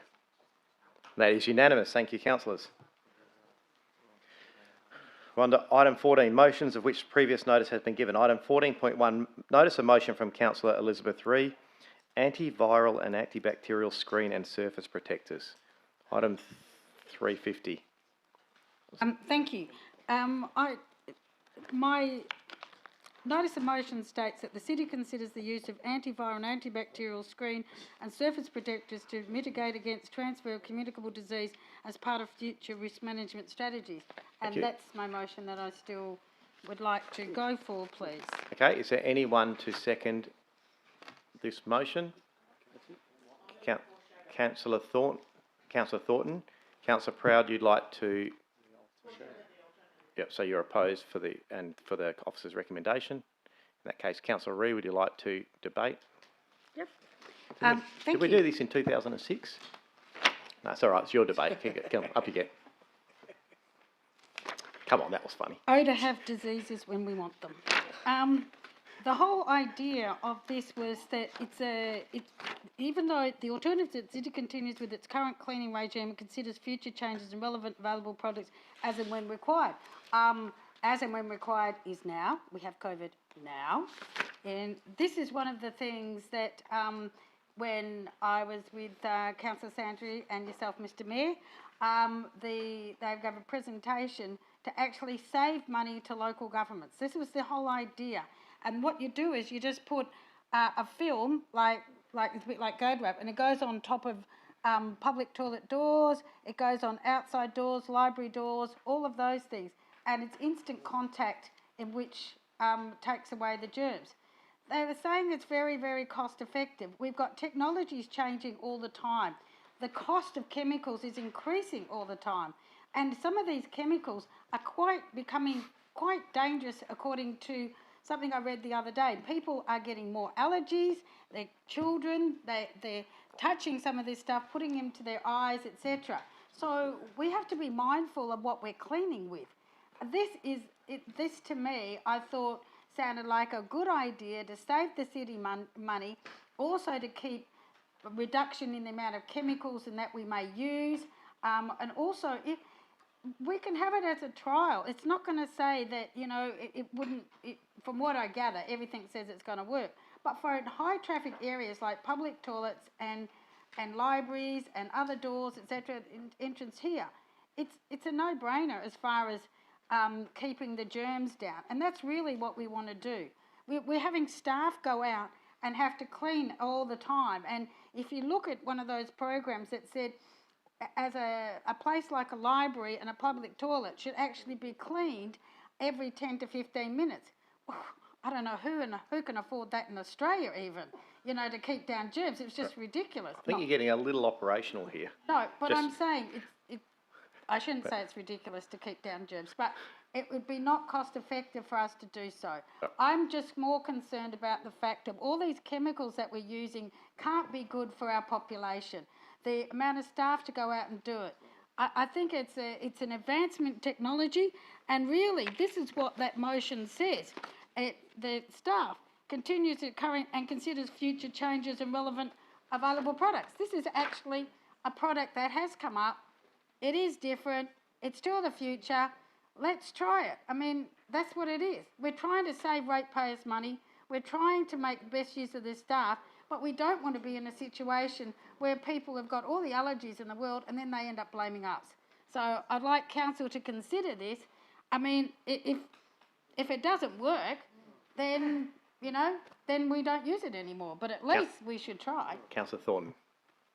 Yes, thank you, Mr. Mayor. I agree that we should be moving away from harmful chemicals. Some of them are endocrine disruptors and carcinogenic. And this product, I believe Councillor Ree is talking about, we use it in the TAFE system, and it lasts for 30 days. So you don't have to do as much cleaning. I don't know if anybody else who works in the education area knows about this product. Yeah, we spray it everywhere at TAFE and it lasts 30 days and it's a natural product. I don't know, it's a no-brainer. Okay, and opposed, Councillor Proud. The officer's alternative recommendation. Thank you. Councillor Migdale. Thanks, Mr. Mayor. And I think that there has been a degree of lost in Over here, Councillor translation Migdale. on this motion. And the reason I say that is because there is a resident of the Lawley ward who actually does have a product that they use in many healthcare facilities, hospitals, dentists, surgeries, etc. That is a spray-on mist. It may well be the same thing, it may not. And yes, it does last for 30 days. And what it means is, if I'm touching the counter, when I remove my hand, the counter actually becomes germ-free straight away. So I do agree that there is an opportunity for us to investigate. I don't know that the wording is correct because it's not an antibacterial screen and surface protector. I don't know that I agree with the wording of the motion, but I agree with the intent. And I do believe, given the number of people we get through on any citizenship ceremony, for the best interest of all of admin staff and council, that we should certainly have a look at this and it should be considered. I'm just not quite sure if the wording is quite right. Would the mover allow me to perhaps make some subtle changes that may potentially make it a little bit... I would think the intent is there. If the support is there to consider the use, it's to investigate, and there'd be obviously different products. Okay. Well, in that case, then, I support this notice of motion. Thank you. Surely. Is there any... Councillor Sargent? So if the city considers the use, then what? Do they go down the path of actually buying and procuring these products and using them in the city? Or does a further report come back to council? I mean, what happens after this? Yeah, I can answer that. And it's as the second one says, surely at this operational level, we've got enough people in this building who can continue to monitor all of these things and decide what products they will be using. I don't think we want each product to come back to council for a decision. No. Is there anyone else? Councillor Spagnolo? Thank you, Mr. Mayor. Have I got the chair or the floor? Or? I went to you twice. Yeah, and... Sorry, you said you're doing an alternative, and I said yes. No, I clearly said you're opposed. Okay, Mr. Mayor, I think I'm on. Yes. Thank you. Just a couple of questions. What I was wondering is the current regime, how much different is that to what is being proposed by Councillor Ree? And also, do we have any indication what sort of costs would be involved if the city were to implement this sort of Mr. Kellick. Thank you. Through you, Mr. Mayor. We have looked into this product. It's a product that's, I guess, emerged during the COVID pandemic. It was originally... Councillors, we've asked a question. It'd be nice to listen to Mr. Kellick, I think. Its primary use is for highly touched screens, such as, shared iPads. I understand there's some libraries that have it on their screens for their RFID system. McDonald's and some places use them on their menu screens that have people queuing up to order their food. It's a contact, or it's a clear contact that's adhesive onto surfaces. Some of the other surfaces suggested are handles, door handles, commonly touched handles, and apparently it only lasts a year or less. So if it's a highly touched space, it would have to be replaced quite regularly.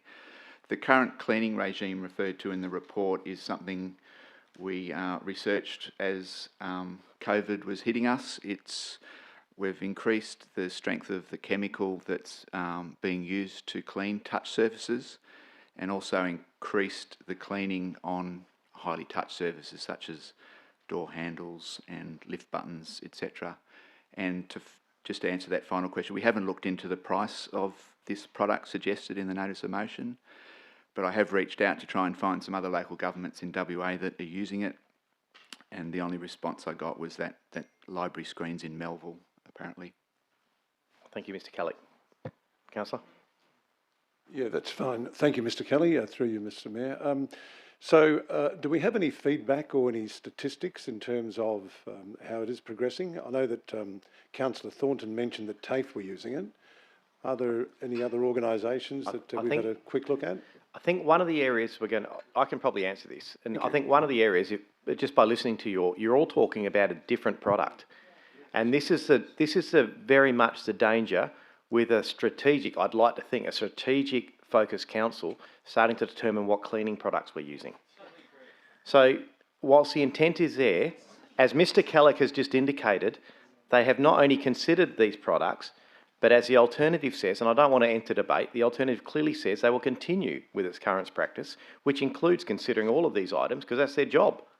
And they'll use the relevant available products. So, look, I'm guessing that Mr. Kellett would love to have some of you on his team if you want to spend some more time in there and continue to determine which of these products you'd like to use in the future. Is anyone else like to debate this item? If not, I'll go to... That's one of those nights. Councillor Reid, to close debate. Thank you very much for everybody's comments. It's much appreciated. And I'd just like to firstly say thank you, Mr. Kelly, who actually wrote the motion, recommendation. Thank you very much, sir. Yes, it isn't about... Councillor Reid, no, this is very clear. This is your motion. I know, but I did it with the staff to make sure. No, you can't do that.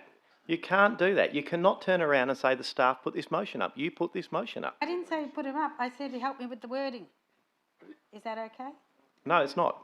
Oh, okay. I think it's take a seat. This is a really bad practice where councillors ask for some assistance with simple things to try to make sure that they get assistance from staff, and then when you don't get your way, you go back and blame the staff and try to make it sound like they're undermining the city, and it's not okay.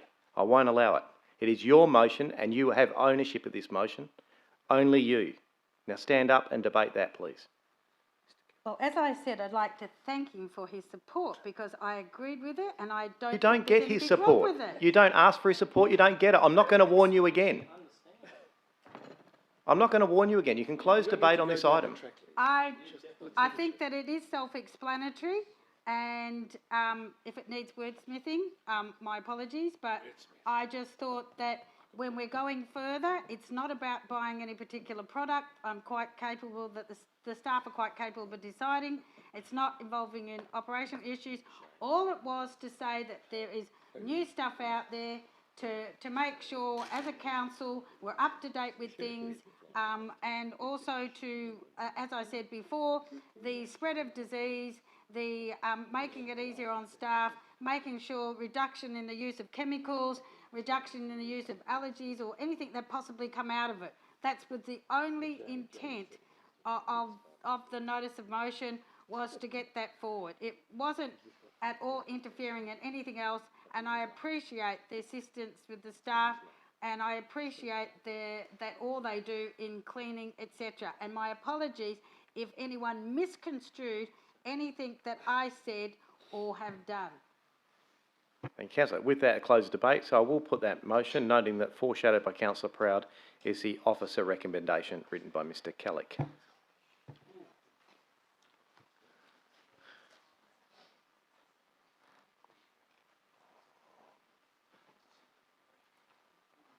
Thank you, councillors, and that motion is lost. We'll now move to the foreshadowed motion, which is the officer's recommendation, moved by Councillor Proud, seconded by Councillor Meekdale. Is there anyone opposed? If not, I will put that.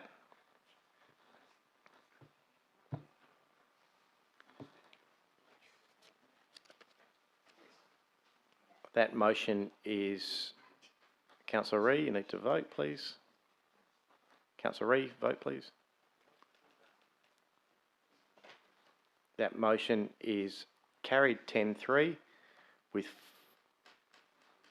4 Councillor Caddy, Hatton, Lagan, Migdale, Perkoff, Proud, Sergeant, Spagnolo, Thornton and myself, and against Councillor Ferrante, Ree and Sandri. We'll now go on to item 14.2, notice of motion, Councillor Elizabeth Ree, Every Age Counts pledge. Councillor Ree. Yes. Could I please have that the council recites the Every Age Council pledge at the next council should be meeting to show that their value and respect of all ages, especially older people. Namely, I stand for a world without ageism, where all people of all ages are valued and respected and their contributions are acknowledged. I commit to speak out and take action to ensure older people can participate on equal terms with others in respects of all life. And it is actually only a once thing that you do, one pledge. And that the second... Oh, is that it?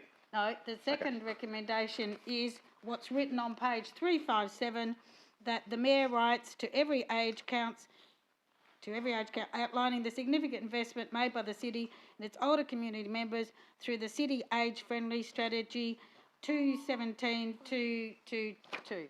Thank you. Is there a seconder for this It's motion? an incorporation of both, please. Councillor Thornton. Is there anyone opposed? Councillor Sandri. Thank you. Your debate, Councillor Ree. Are you happy with that, or do you want to say something else?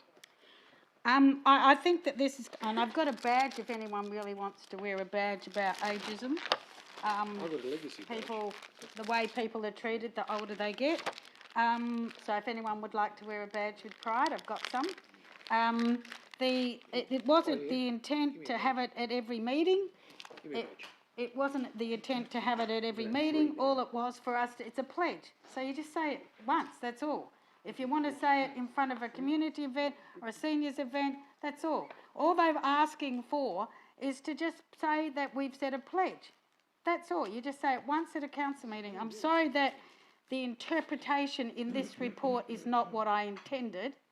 However, that's what it was all intended, was just to say it at the next council meeting. That's all. Yep. Councillor Thornton. Sorry that people got misconstrued. No one's got anything at the moment. Councillor Thornton.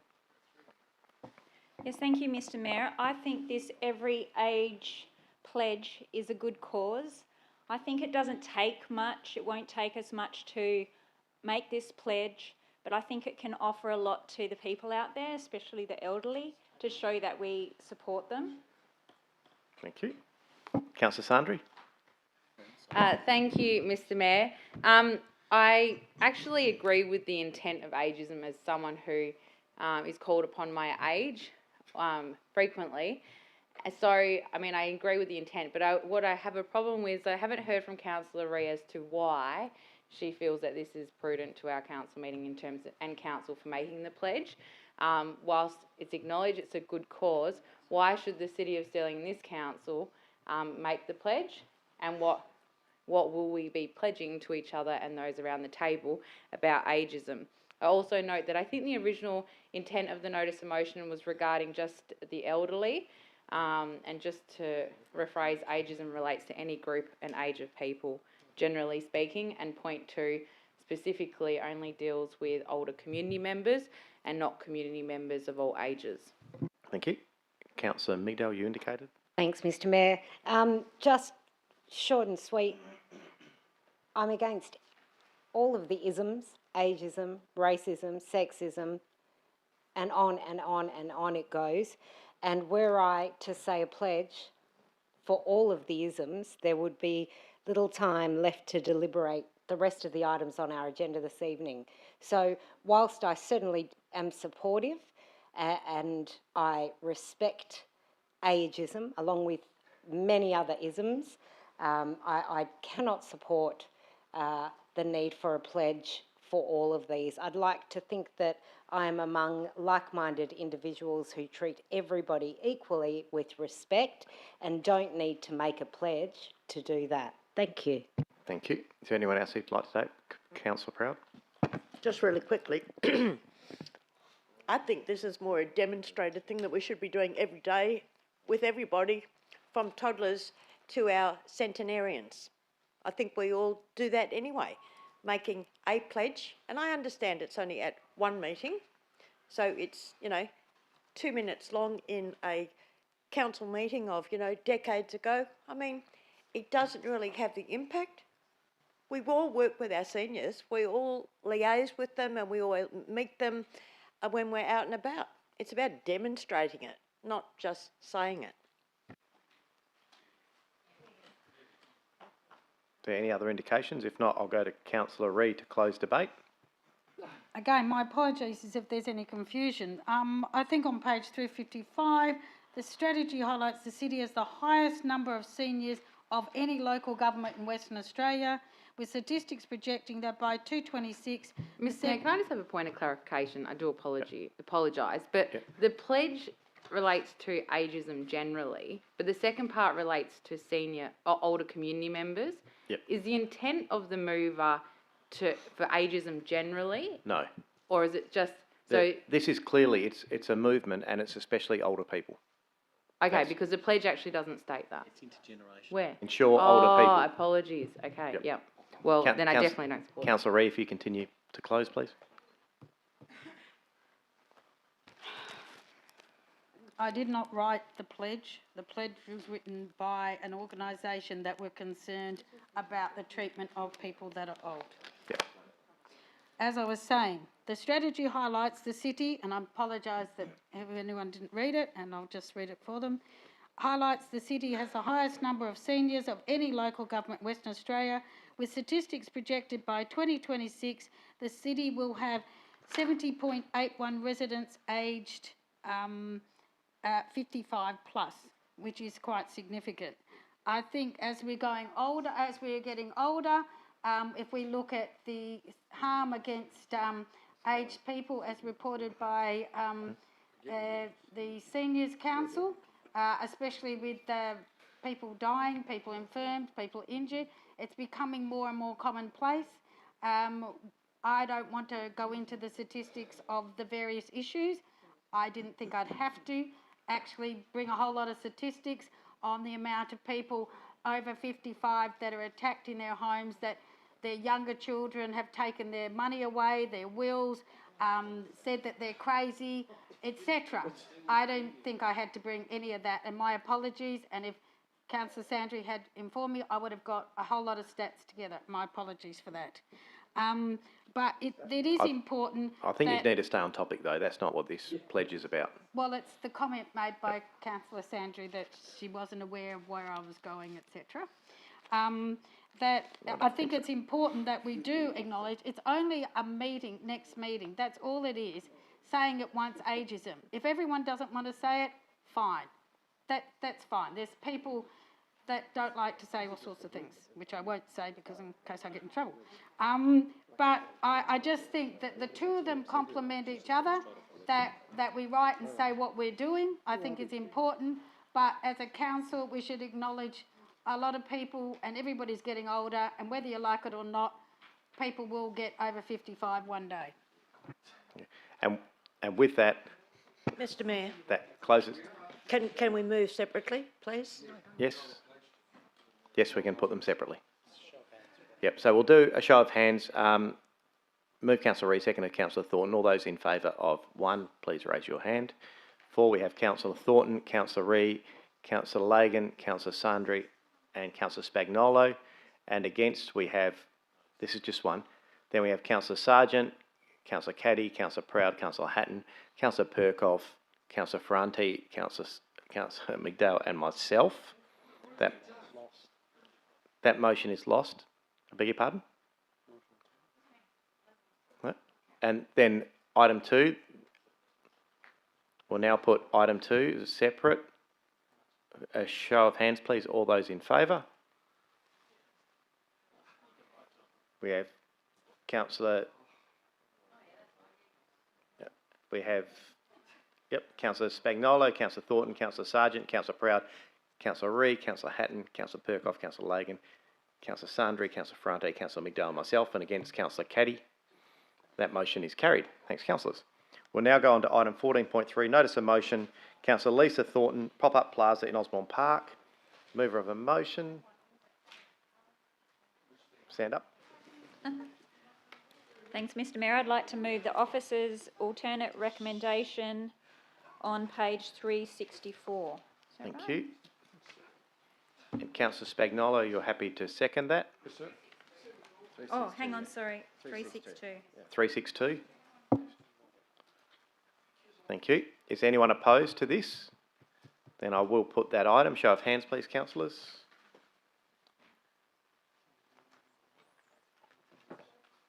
Yes, that is unanimous. Thank you.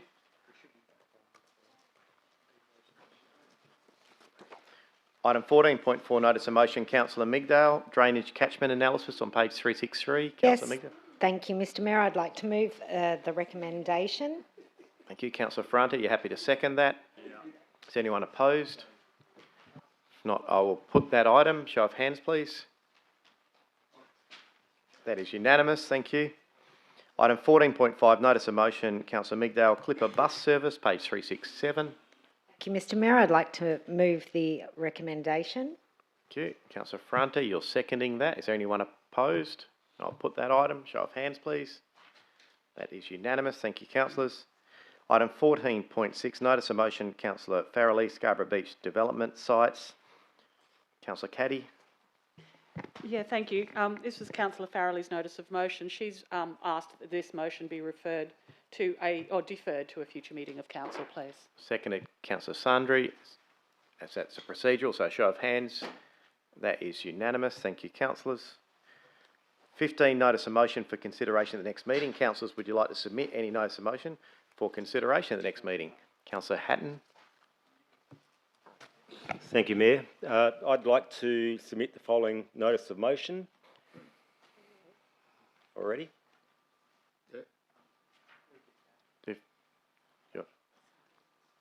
Okay. That the Mayor and Executive Officers consult with Main Roads WA on removing the proposed location for a new cycle path and freeway access on Antonio Scarfa Reserve in Stirling. All right, thank you. The intent's there. Good. Is there any other notice of motion for the next meeting? No indication. Yeah. Item 16, questions by members of which due notice has been given. I have nil. New business of an urgent nature. I have nil. 18, matters behind closed doors. Can I have a mover and a seconder to go behind closed doors, please? Move Councillor Proud, seconded Councillor Perkoff. A show of hands. That's unanimous. Thank you. Sorry, it wasn't. Just a show of hands, please, to go behind closed doors. Thank you. That's unanimous. If we can have the doors closed, please. Recreation, or subscribe to our e-newsletter. City of Stirling leisure centres in Inglewood, Scarborough and Valga have world-class facilities including indoor and outdoor pools, a comprehensive group fitness timetable and learn to swim programs for babies through to adults. You can swim all year round with our perfectly heated pools. For further information, visit www.stirling.wa.gov.au/recreation or subscribe to our e-newsletter. City of Stirling leisure centres in Inglewood, Scarborough and Valga have world-class facilities including indoor and outdoor pools, a comprehensive group fitness timetable and learn to swim programs for babies through to adults. You can swim all year round with our perfectly heated pools. For further information, visit www.stirling.wa.gov.au/recreation or subscribe to our e-newsletter. City of Stirling leisure centres in Inglewood, Scarborough and Valga have world-class facilities including indoor and outdoor pools, a comprehensive group fitness timetable and learn to swim programs for babies through to adults. You can swim all year round with our perfectly heated pools. For further information, visit www.stirling.wa.gov.au/recreation or subscribe to our e-newsletter. City of Stirling leisure centres in Inglewood, Scarborough and Valga have world-class facilities including indoor and outdoor pools, a comprehensive group fitness timetable and learn to swim programs for babies through to adults. You can swim all year round with our perfectly heated pools. For further information, visit www.stirling.wa.gov.au/recreation or subscribe to our e-newsletter. City of Stirling leisure centres in Inglewood, Scarborough and Valga have world-class facilities including indoor and outdoor pools, a comprehensive group fitness timetable and learn to swim programs for babies through to adults. You can swim all year round with our perfectly heated pools. For further information, visit www.stirling.wa.gov.au/recreation or subscribe to our e-newsletter. City of Stirling leisure centres in Inglewood, Scarborough and Valga have world-class facilities including indoor and outdoor pools, a comprehensive group fitness timetable and learn to swim programs for babies through to adults. You can swim all year round with our perfectly heated pools. For further information, visit www.stirling.wa.gov.au/recreation or subscribe to our e-newsletter. City of Stirling leisure centres in Inglewood, Scarborough and Valga have world-class facilities including indoor and outdoor pools, a comprehensive group fitness timetable and learn to swim programs for babies through to adults. You can swim all year round with our perfectly heated pools. For further information, visit www.stirling.wa.gov.au/recreation or subscribe to our e-newsletter. City of Stirling leisure centres in Inglewood, Scarborough and Valga have world-class facilities including indoor and outdoor pools, a comprehensive group fitness timetable and learn to swim programs for babies through to adults. You can swim all year round with our perfectly heated pools. For further information, visit www.stirling.wa.gov.au/recreation or subscribe to our e-newsletter. City of Stirling leisure centres in Inglewood, Scarborough and Valga have world-class facilities including indoor and outdoor pools, a comprehensive group fitness timetable and learn to swim programs for babies through to adults. You can swim all year round with our perfectly heated pools. For further information, visit www.stirling.wa.gov.au/recreation or subscribe to our e-newsletter. City of Stirling leisure centres in Inglewood, Scarborough and Valga have world-class facilities including indoor and outdoor pools, a comprehensive group fitness timetable and learn to swim programs for babies through to adults. You can swim all year round with our perfectly heated pools. For further information, visit www.stirling.wa.gov.au/recreation or subscribe to our e-newsletter. City of Stirling leisure centres in Inglewood, Scarborough and Valga have world-class facilities including indoor and outdoor pools, a comprehensive group fitness timetable and learn to swim programs for babies through to adults. You can swim all year round with our perfectly heated pools.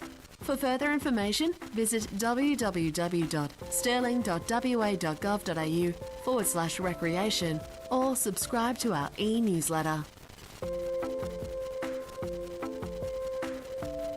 City of Stirling leisure centres in Inglewood, Scarborough and Valga have world-class facilities including indoor and outdoor pools, a comprehensive group fitness timetable and learn to swim programs for babies through to adults. You can swim all year round with our perfectly heated pools. For further information, visit www.stirling.wa.gov.au/recreation or subscribe to our e-newsletter. City of Stirling leisure centres in Inglewood, Scarborough and Valga have world-class facilities including indoor and outdoor pools, a comprehensive group fitness timetable and learn to swim programs for babies through to adults. You can swim all year round with our perfectly heated pools. For further information, visit www.stirling.wa.gov.au/recreation or subscribe to our e-newsletter. City of Stirling leisure centres in Inglewood, Scarborough and Valga have world-class facilities including indoor and outdoor pools, a comprehensive group fitness timetable and learn to swim programs for babies through to adults. You can swim all year round with our perfectly heated pools. For further information, visit www.stirling.wa.gov.au/recreation or subscribe to our e-newsletter. City of Stirling leisure centres in Inglewood, Scarborough and Valga have world-class facilities including indoor and outdoor pools, a comprehensive group fitness timetable and learn to swim programs for babies through to adults. You can swim all year round with our perfectly heated pools. For further information, visit www.stirling.wa.gov.au/recreation or subscribe to our e-newsletter. City of Stirling leisure centres in Inglewood, Scarborough and Valga have world-class facilities including indoor and outdoor pools, a comprehensive group fitness timetable and learn to swim programs for babies through to adults. You can swim all year round with our perfectly heated pools. For further information, visit www.stirling.wa.gov.au/recreation or subscribe to our e-newsletter. City of Stirling leisure centres in Inglewood, Scarborough and Valga have world-class facilities including indoor and outdoor pools, a comprehensive group fitness timetable and learn to swim programs for babies through to adults. You can swim all year round with our perfectly heated pools. For further information, visit www.stirling.wa.gov.au/recreation or subscribe to our e-newsletter. City of Stirling leisure centres in Inglewood, Scarborough and Valga have world-class facilities including indoor and outdoor pools, a comprehensive group fitness timetable and learn to swim programs for babies through to adults. You can swim all year round with our perfectly heated pools. For further information, visit www.stirling.wa.gov.au/recreation or subscribe to our e-newsletter. City of Stirling leisure centres in Inglewood, Scarborough and Valga have world-class facilities including indoor and outdoor pools, a comprehensive group fitness timetable and learn to swim programs for babies through to adults. You can swim all year round with our perfectly heated pools. For further information, visit www.stirling.wa.gov.au/recreation or subscribe to our e-newsletter. City of Stirling leisure centres in Inglewood, Scarborough and Valga have world-class facilities including indoor and outdoor pools, a comprehensive group fitness timetable and learn to swim programs for babies through to adults. You can swim all year round with our perfectly heated pools. For further information, visit www.stirling.wa.gov.au/recreation or subscribe to our e-newsletter. City of Stirling leisure centres in Inglewood, Scarborough and Valga have world-class facilities including indoor and outdoor pools, a comprehensive group fitness timetable and learn to swim programs for babies through to adults. You can swim all year round with our perfectly heated pools. For further information, visit www.stirling.wa.gov.au/recreation or subscribe to our e-newsletter. City of Stirling leisure centres in Inglewood, Scarborough and Valga have world-class facilities including indoor and outdoor pools, a comprehensive group fitness timetable and learn to swim programs for babies through to adults. You can swim all year round with our perfectly heated pools. For further information, visit www.stirling.wa.gov.au/recreation or subscribe to our e-newsletter. City of Stirling leisure centres in Inglewood, Scarborough and Valga have world-class facilities including indoor and outdoor pools, a comprehensive group fitness timetable and learn to swim programs for babies through to adults. You can swim all year round with our perfectly heated pools. For further information, visit www.stirling.wa.gov.au/recreation or subscribe to our e-newsletter. City of Stirling leisure centres in Inglewood, Scarborough and Valga have world-class facilities including indoor and outdoor pools, a comprehensive group fitness timetable and learn to swim programs for babies through to adults. You can swim all year round with our perfectly heated pools. For further information, visit www.stirling.wa.gov.au/recreation or subscribe to our e-newsletter. City of Stirling leisure centres in Inglewood, Scarborough and Valga have world-class facilities including indoor and outdoor pools, a comprehensive group fitness timetable and learn to swim programs for babies through to adults. You can swim all year round with our perfectly heated pools. For further information, visit www.stirling.wa.gov.au/recreation or subscribe to our e-newsletter. City of Stirling leisure centres in Inglewood, Scarborough and Valga have world-class facilities including indoor and outdoor pools, a comprehensive group fitness timetable and learn to swim programs for babies through to adults. You can swim all year round with our perfectly heated pools. For further information, visit www.stirling.wa.gov.au/recreation or subscribe to our e-newsletter. City of Stirling leisure centres in Inglewood, Scarborough and Valga have world-class facilities including indoor and outdoor pools, a comprehensive group fitness timetable and learn to swim programs for babies through to adults. You can swim all year round with our perfectly heated pools.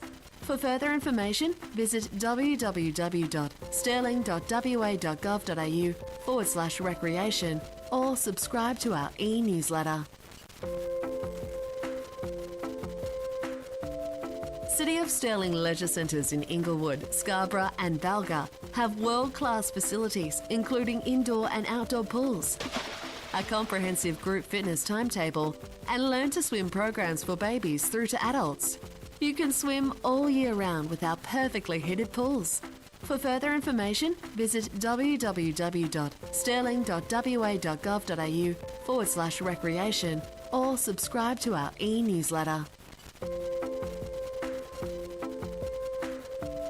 City of Stirling leisure centres in Inglewood, Scarborough and Valga have world-class facilities including indoor and outdoor pools, a comprehensive group fitness timetable and learn to swim programs for babies through to adults. You can swim all year round with our perfectly heated pools. For further information, visit www.stirling.wa.gov.au/recreation or subscribe to our e-newsletter. City of Stirling leisure centres in Inglewood, Scarborough and Valga have world-class facilities including indoor and outdoor pools, a comprehensive group fitness timetable and learn to swim programs for babies through to adults. You can swim all year round with our perfectly heated pools. For further information, visit www.stirling.wa.gov.au/recreation or subscribe to our e-newsletter. City of Stirling leisure centres in Inglewood, Scarborough and Valga have world-class facilities including indoor and outdoor pools, a comprehensive group fitness timetable and learn to swim programs for babies through to adults. You can swim all year round with our perfectly heated pools. For further information, visit www.stirling.wa.gov.au/recreation or subscribe to our e-newsletter. City of Stirling leisure centres in Inglewood, Scarborough and Valga have world-class facilities including indoor and outdoor pools, a comprehensive group fitness timetable and learn to swim programs for babies through to adults. You can swim all year round with our perfectly heated pools. For further information, visit www.stirling.wa.gov.au/recreation or subscribe to our e-newsletter. City of Stirling leisure centres in Inglewood, Scarborough and Valga have world-class facilities including indoor and outdoor pools, a comprehensive group fitness timetable and learn to swim programs for babies through to adults. You can swim all year round with our perfectly heated pools.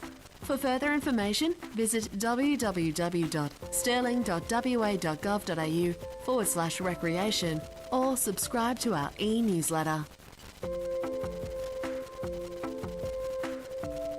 City of Stirling leisure centres in Inglewood, Scarborough and Valga have world-class facilities including indoor and outdoor pools, a comprehensive group fitness timetable and learn to swim programs for babies through to adults. You can swim all year round with our perfectly heated pools. For further information, visit www.stirling.wa.gov.au/recreation or subscribe to our e-newsletter. City of Stirling leisure centres in Inglewood, Scarborough and Valga have world-class facilities including indoor and outdoor pools, a comprehensive group fitness timetable and learn to swim programs for babies through to adults. You can swim all year round with our perfectly heated pools. For further information, visit www.stirling.wa.gov.au/recreation or subscribe to our e-newsletter. City of Stirling leisure centres in Inglewood, Scarborough and Valga have world-class facilities including indoor and outdoor pools, a comprehensive group fitness timetable and learn to swim programs for babies through to adults. You can swim all year round with our perfectly heated pools. For further information, visit www.stirling.wa.gov.au/recreation or subscribe to our e-newsletter. City of Stirling leisure centres in Inglewood, Scarborough and Valga have world-class facilities including indoor and outdoor pools, a comprehensive group fitness timetable and learn to swim programs for babies through to adults. You can swim all year round with our perfectly heated pools. For further information, visit www.stirling.wa.gov.au/recreation or subscribe to our e-newsletter. City of Stirling leisure centres in Inglewood, Scarborough and Valga have world-class facilities including indoor and outdoor pools, a comprehensive group fitness timetable and learn to swim programs for babies through to adults. You can swim all year round with our perfectly heated pools. For further information, visit www.stirling.wa.gov.au/recreation or subscribe to our e-newsletter. City of Stirling leisure centres in Inglewood, Scarborough and Valga have world-class facilities including indoor and outdoor pools, a comprehensive group fitness timetable and learn to swim programs for babies through to adults. You can swim all year round with our perfectly heated pools. For further information, visit www.stirling.wa.gov.au/recreation or subscribe to our e-newsletter. City of Stirling leisure centres in Inglewood, Scarborough and Valga have world-class facilities including indoor and outdoor pools, a comprehensive group fitness timetable and learn to swim programs for babies through to adults. You can swim all year round with our perfectly heated pools. For further information, visit www.stirling.wa.gov.au recreation or subscribe to our e-newsletter. City of Stirling leisure centres in Inglewood, Scarborough and Valga have world-class facilities including indoor and outdoor pools, a comprehensive group fitness timetable and learn to swim programs for babies through to adults. You can swim all year round with our perfectly heated pools. For further information, visit www.stirling.wa.gov.au/recreation or subscribe to our e-newsletter. City of Stirling leisure centres in Inglewood, Scarborough and Valga have world-class facilities including indoor and outdoor pools, a comprehensive group fitness timetable and learn to swim programs for babies through to adults. You can swim all year round with our perfectly heated pools. For further information, visit www.stirling.wa.gov.au/recreation or subscribe to our e-newsletter. City of Stirling leisure centres in Inglewood, Scarborough and Valga have world-class facilities including indoor and outdoor pools, a comprehensive group fitness timetable and learn to swim programs for babies through to adults. You can swim all year round with our perfectly heated pools. For further information, visit www.stirling.wa.gov.au/recreation or subscribe to our e-newsletter. City of Stirling leisure centres in Inglewood, Scarborough and Valga have world-class facilities including indoor and outdoor pools, a comprehensive group fitness timetable and learn to swim programs for babies through to adults. You can swim all year round with our perfectly heated pools. For further information, visit www.stirling.wa.gov.au/recreation or subscribe to our e-newsletter. City of Stirling leisure centres in Inglewood, Scarborough and Valga have world-class facilities including indoor and outdoor pools, a comprehensive group fitness timetable and learn to swim programs for babies through to adults. You can swim all year round with our perfectly heated pools. For further information, visit www.stirling.wa.gov.au/recreation or subscribe to our e-newsletter. City of Stirling leisure centres in Inglewood, Scarborough and Valga have world-class facilities including indoor and outdoor pools, a comprehensive group fitness timetable and learn to swim programs for babies through to adults. You can swim all year round with our perfectly heated pools. For further information, visit www.stirling.wa.gov.au/recreation or subscribe to our e-newsletter. City of Stirling leisure centres in Inglewood, Scarborough and Valga have world-class facilities including indoor and outdoor pools, a comprehensive group fitness timetable and learn to swim programs for babies through to adults. You can swim all year round with our perfectly heated pools. For further information, visit www.stirling.wa.gov.au/recreation or subscribe to our e-newsletter. City of Stirling leisure centres in Inglewood, Scarborough and Valga have world-class facilities including indoor and outdoor pools, a comprehensive group fitness timetable and learn to swim programs for babies through to adults. You can swim all year round with our perfectly heated pools. For further information, visit www.stirling.wa.gov.au/recreation or subscribe to our e-newsletter. City of Stirling leisure centres in Inglewood, Scarborough and Valga have world-class facilities including indoor and outdoor pools, a comprehensive group fitness timetable and learn to swim programs for babies through to adults. You can swim all year round with our perfectly heated pools. For further information, visit www.stirling.wa.gov.au/recreation or subscribe to our e-newsletter.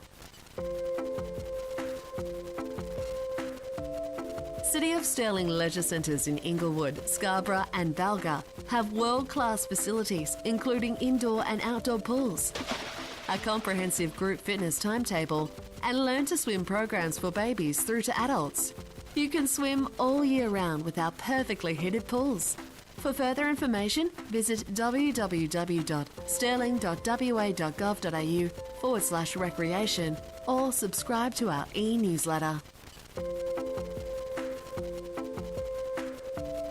City of Stirling leisure centres in Inglewood, Scarborough and Valga have world-class facilities including indoor and outdoor pools, a comprehensive group fitness timetable and learn to swim programs for babies through to adults. You can swim all year round with our perfectly heated pools. For further information, visit www.stirling.wa.gov.au/recreation or subscribe to our e-newsletter. City of Stirling leisure centres in Inglewood, Scarborough and Valga have world-class facilities including indoor and outdoor pools, a comprehensive group fitness timetable and learn to swim programs for babies through to adults. You can swim all year round with our perfectly heated pools. For further information, visit www.stirling.wa.gov.au/recreation or subscribe to our e-newsletter. City of Stirling leisure centres in Inglewood, Scarborough and Valga have world-class facilities including indoor and outdoor pools, a comprehensive group fitness timetable and learn to swim programs for babies through to adults. You can swim all year round with our perfectly heated pools. For further information, visit www.stirling.wa.gov.au/recreation or subscribe to our e-newsletter. City of Stirling leisure centres in Inglewood, Scarborough and Valga have world-class facilities including indoor and outdoor pools, a comprehensive group fitness timetable and learn to swim programs for babies through to adults. You can swim all year round with our perfectly heated pools. For further information, visit www.stirling.wa.gov.au/recreation or subscribe to our e-newsletter. City of Stirling leisure centres in Inglewood, Scarborough and Valga have world-class facilities including indoor and outdoor pools, a comprehensive group fitness timetable and learn to swim programs for babies through to adults. You can swim all year round with our perfectly heated pools. For further information, visit www.stirling.wa.gov.au/recreation or subscribe to our e-newsletter. City of Stirling leisure centres in Inglewood, Scarborough and Valga have world-class facilities including indoor and outdoor pools, a comprehensive group fitness timetable and learn to swim programs for babies through to adults. You can swim all year round with our perfectly heated pools. For further information, visit www.stirling.wa.gov.au/recreation or subscribe to our e-newsletter. City of Stirling leisure centres in Inglewood, Scarborough and Valga have world-class facilities including indoor and outdoor pools, a comprehensive group fitness timetable and learn to swim programs for babies through to adults. You can swim all year round with our perfectly heated pools. For further information, visit www.stirling.wa.gov.au/recreation or subscribe to our e-newsletter. City of Stirling leisure centres in Inglewood, Scarborough and Valga have world-class facilities including indoor and outdoor pools, a comprehensive group fitness timetable and learn to swim programs for babies through to adults. You can swim all year round with our perfectly heated pools. For further information, visit www.stirling.wa.gov.au/recreation or subscribe to our e-newsletter. City of Stirling leisure centres in Inglewood, Scarborough and Valga have world-class facilities, including indoor and outdoor pools, a comprehensive group fitness timetable, and learn to swim programs for babies through to adults. You can swim all year round with our perfectly heated pools. For further information, visit www.stirling.wa.gov.au/recreation or subscribe to our e-newsletter. City of Stirling leisure centres in Inglewood, Scarborough and Valga have world-class facilities, including indoor and outdoor pools, a comprehensive group fitness timetable, and learn to swim programs for babies through to adults. You can swim all year round with our perfectly heated pools. For further information, visit www.stirling.wa.gov.au/recreation or subscribe to our e-newsletter. City of Stirling leisure centres in Inglewood, Scarborough and Valga have world-class facilities, including indoor and outdoor pools, a comprehensive group fitness timetable, and learn to swim programs for babies through to adults. You can swim all year round with our perfectly heated pools. For further information, visit www.stirling.wa.gov.au/recreation or subscribe to our e-newsletter. City of Stirling leisure centres in Inglewood, Scarborough and Valga have world-class facilities, including indoor and outdoor pools, a comprehensive group fitness timetable, and learn to swim programs for babies through to adults. You can swim all year round with our perfectly heated pools. For further information, visit www.stirling.wa.gov.au/recreation or subscribe to our e-newsletter. City of Stirling leisure centres in Inglewood, Scarborough and Valga have world-class facilities, including indoor and outdoor pools, a comprehensive group fitness timetable, and learn to swim programs for babies through to adults. You can swim all year round with our perfectly heated pools. For further information, visit www.stirling.wa.gov.au/recreation or subscribe to our e-newsletter.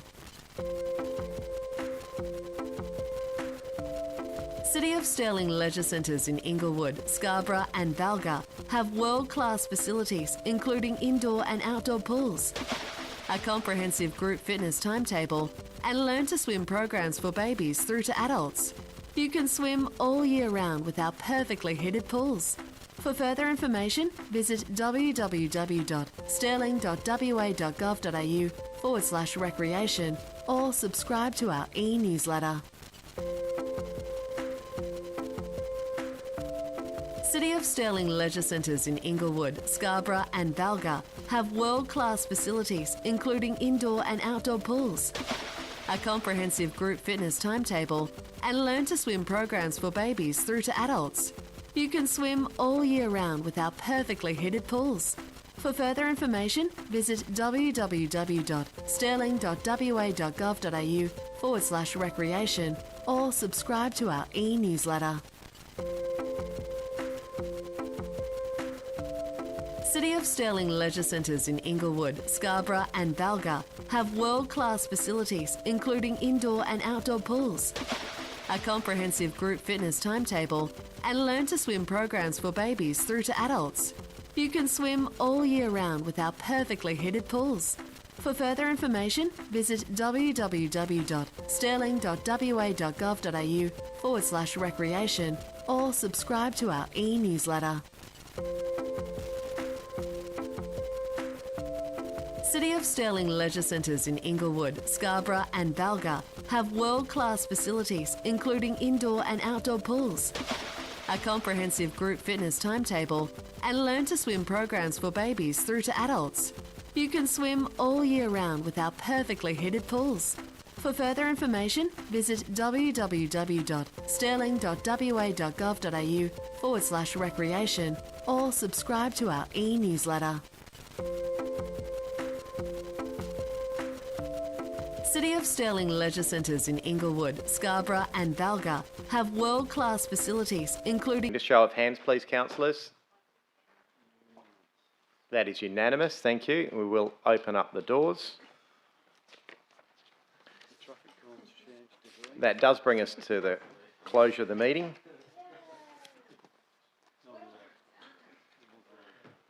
I don't think anyone's coming back in. So I now declare the meeting closed at 9:21 p.m. Thank you everyone for tonight and good night.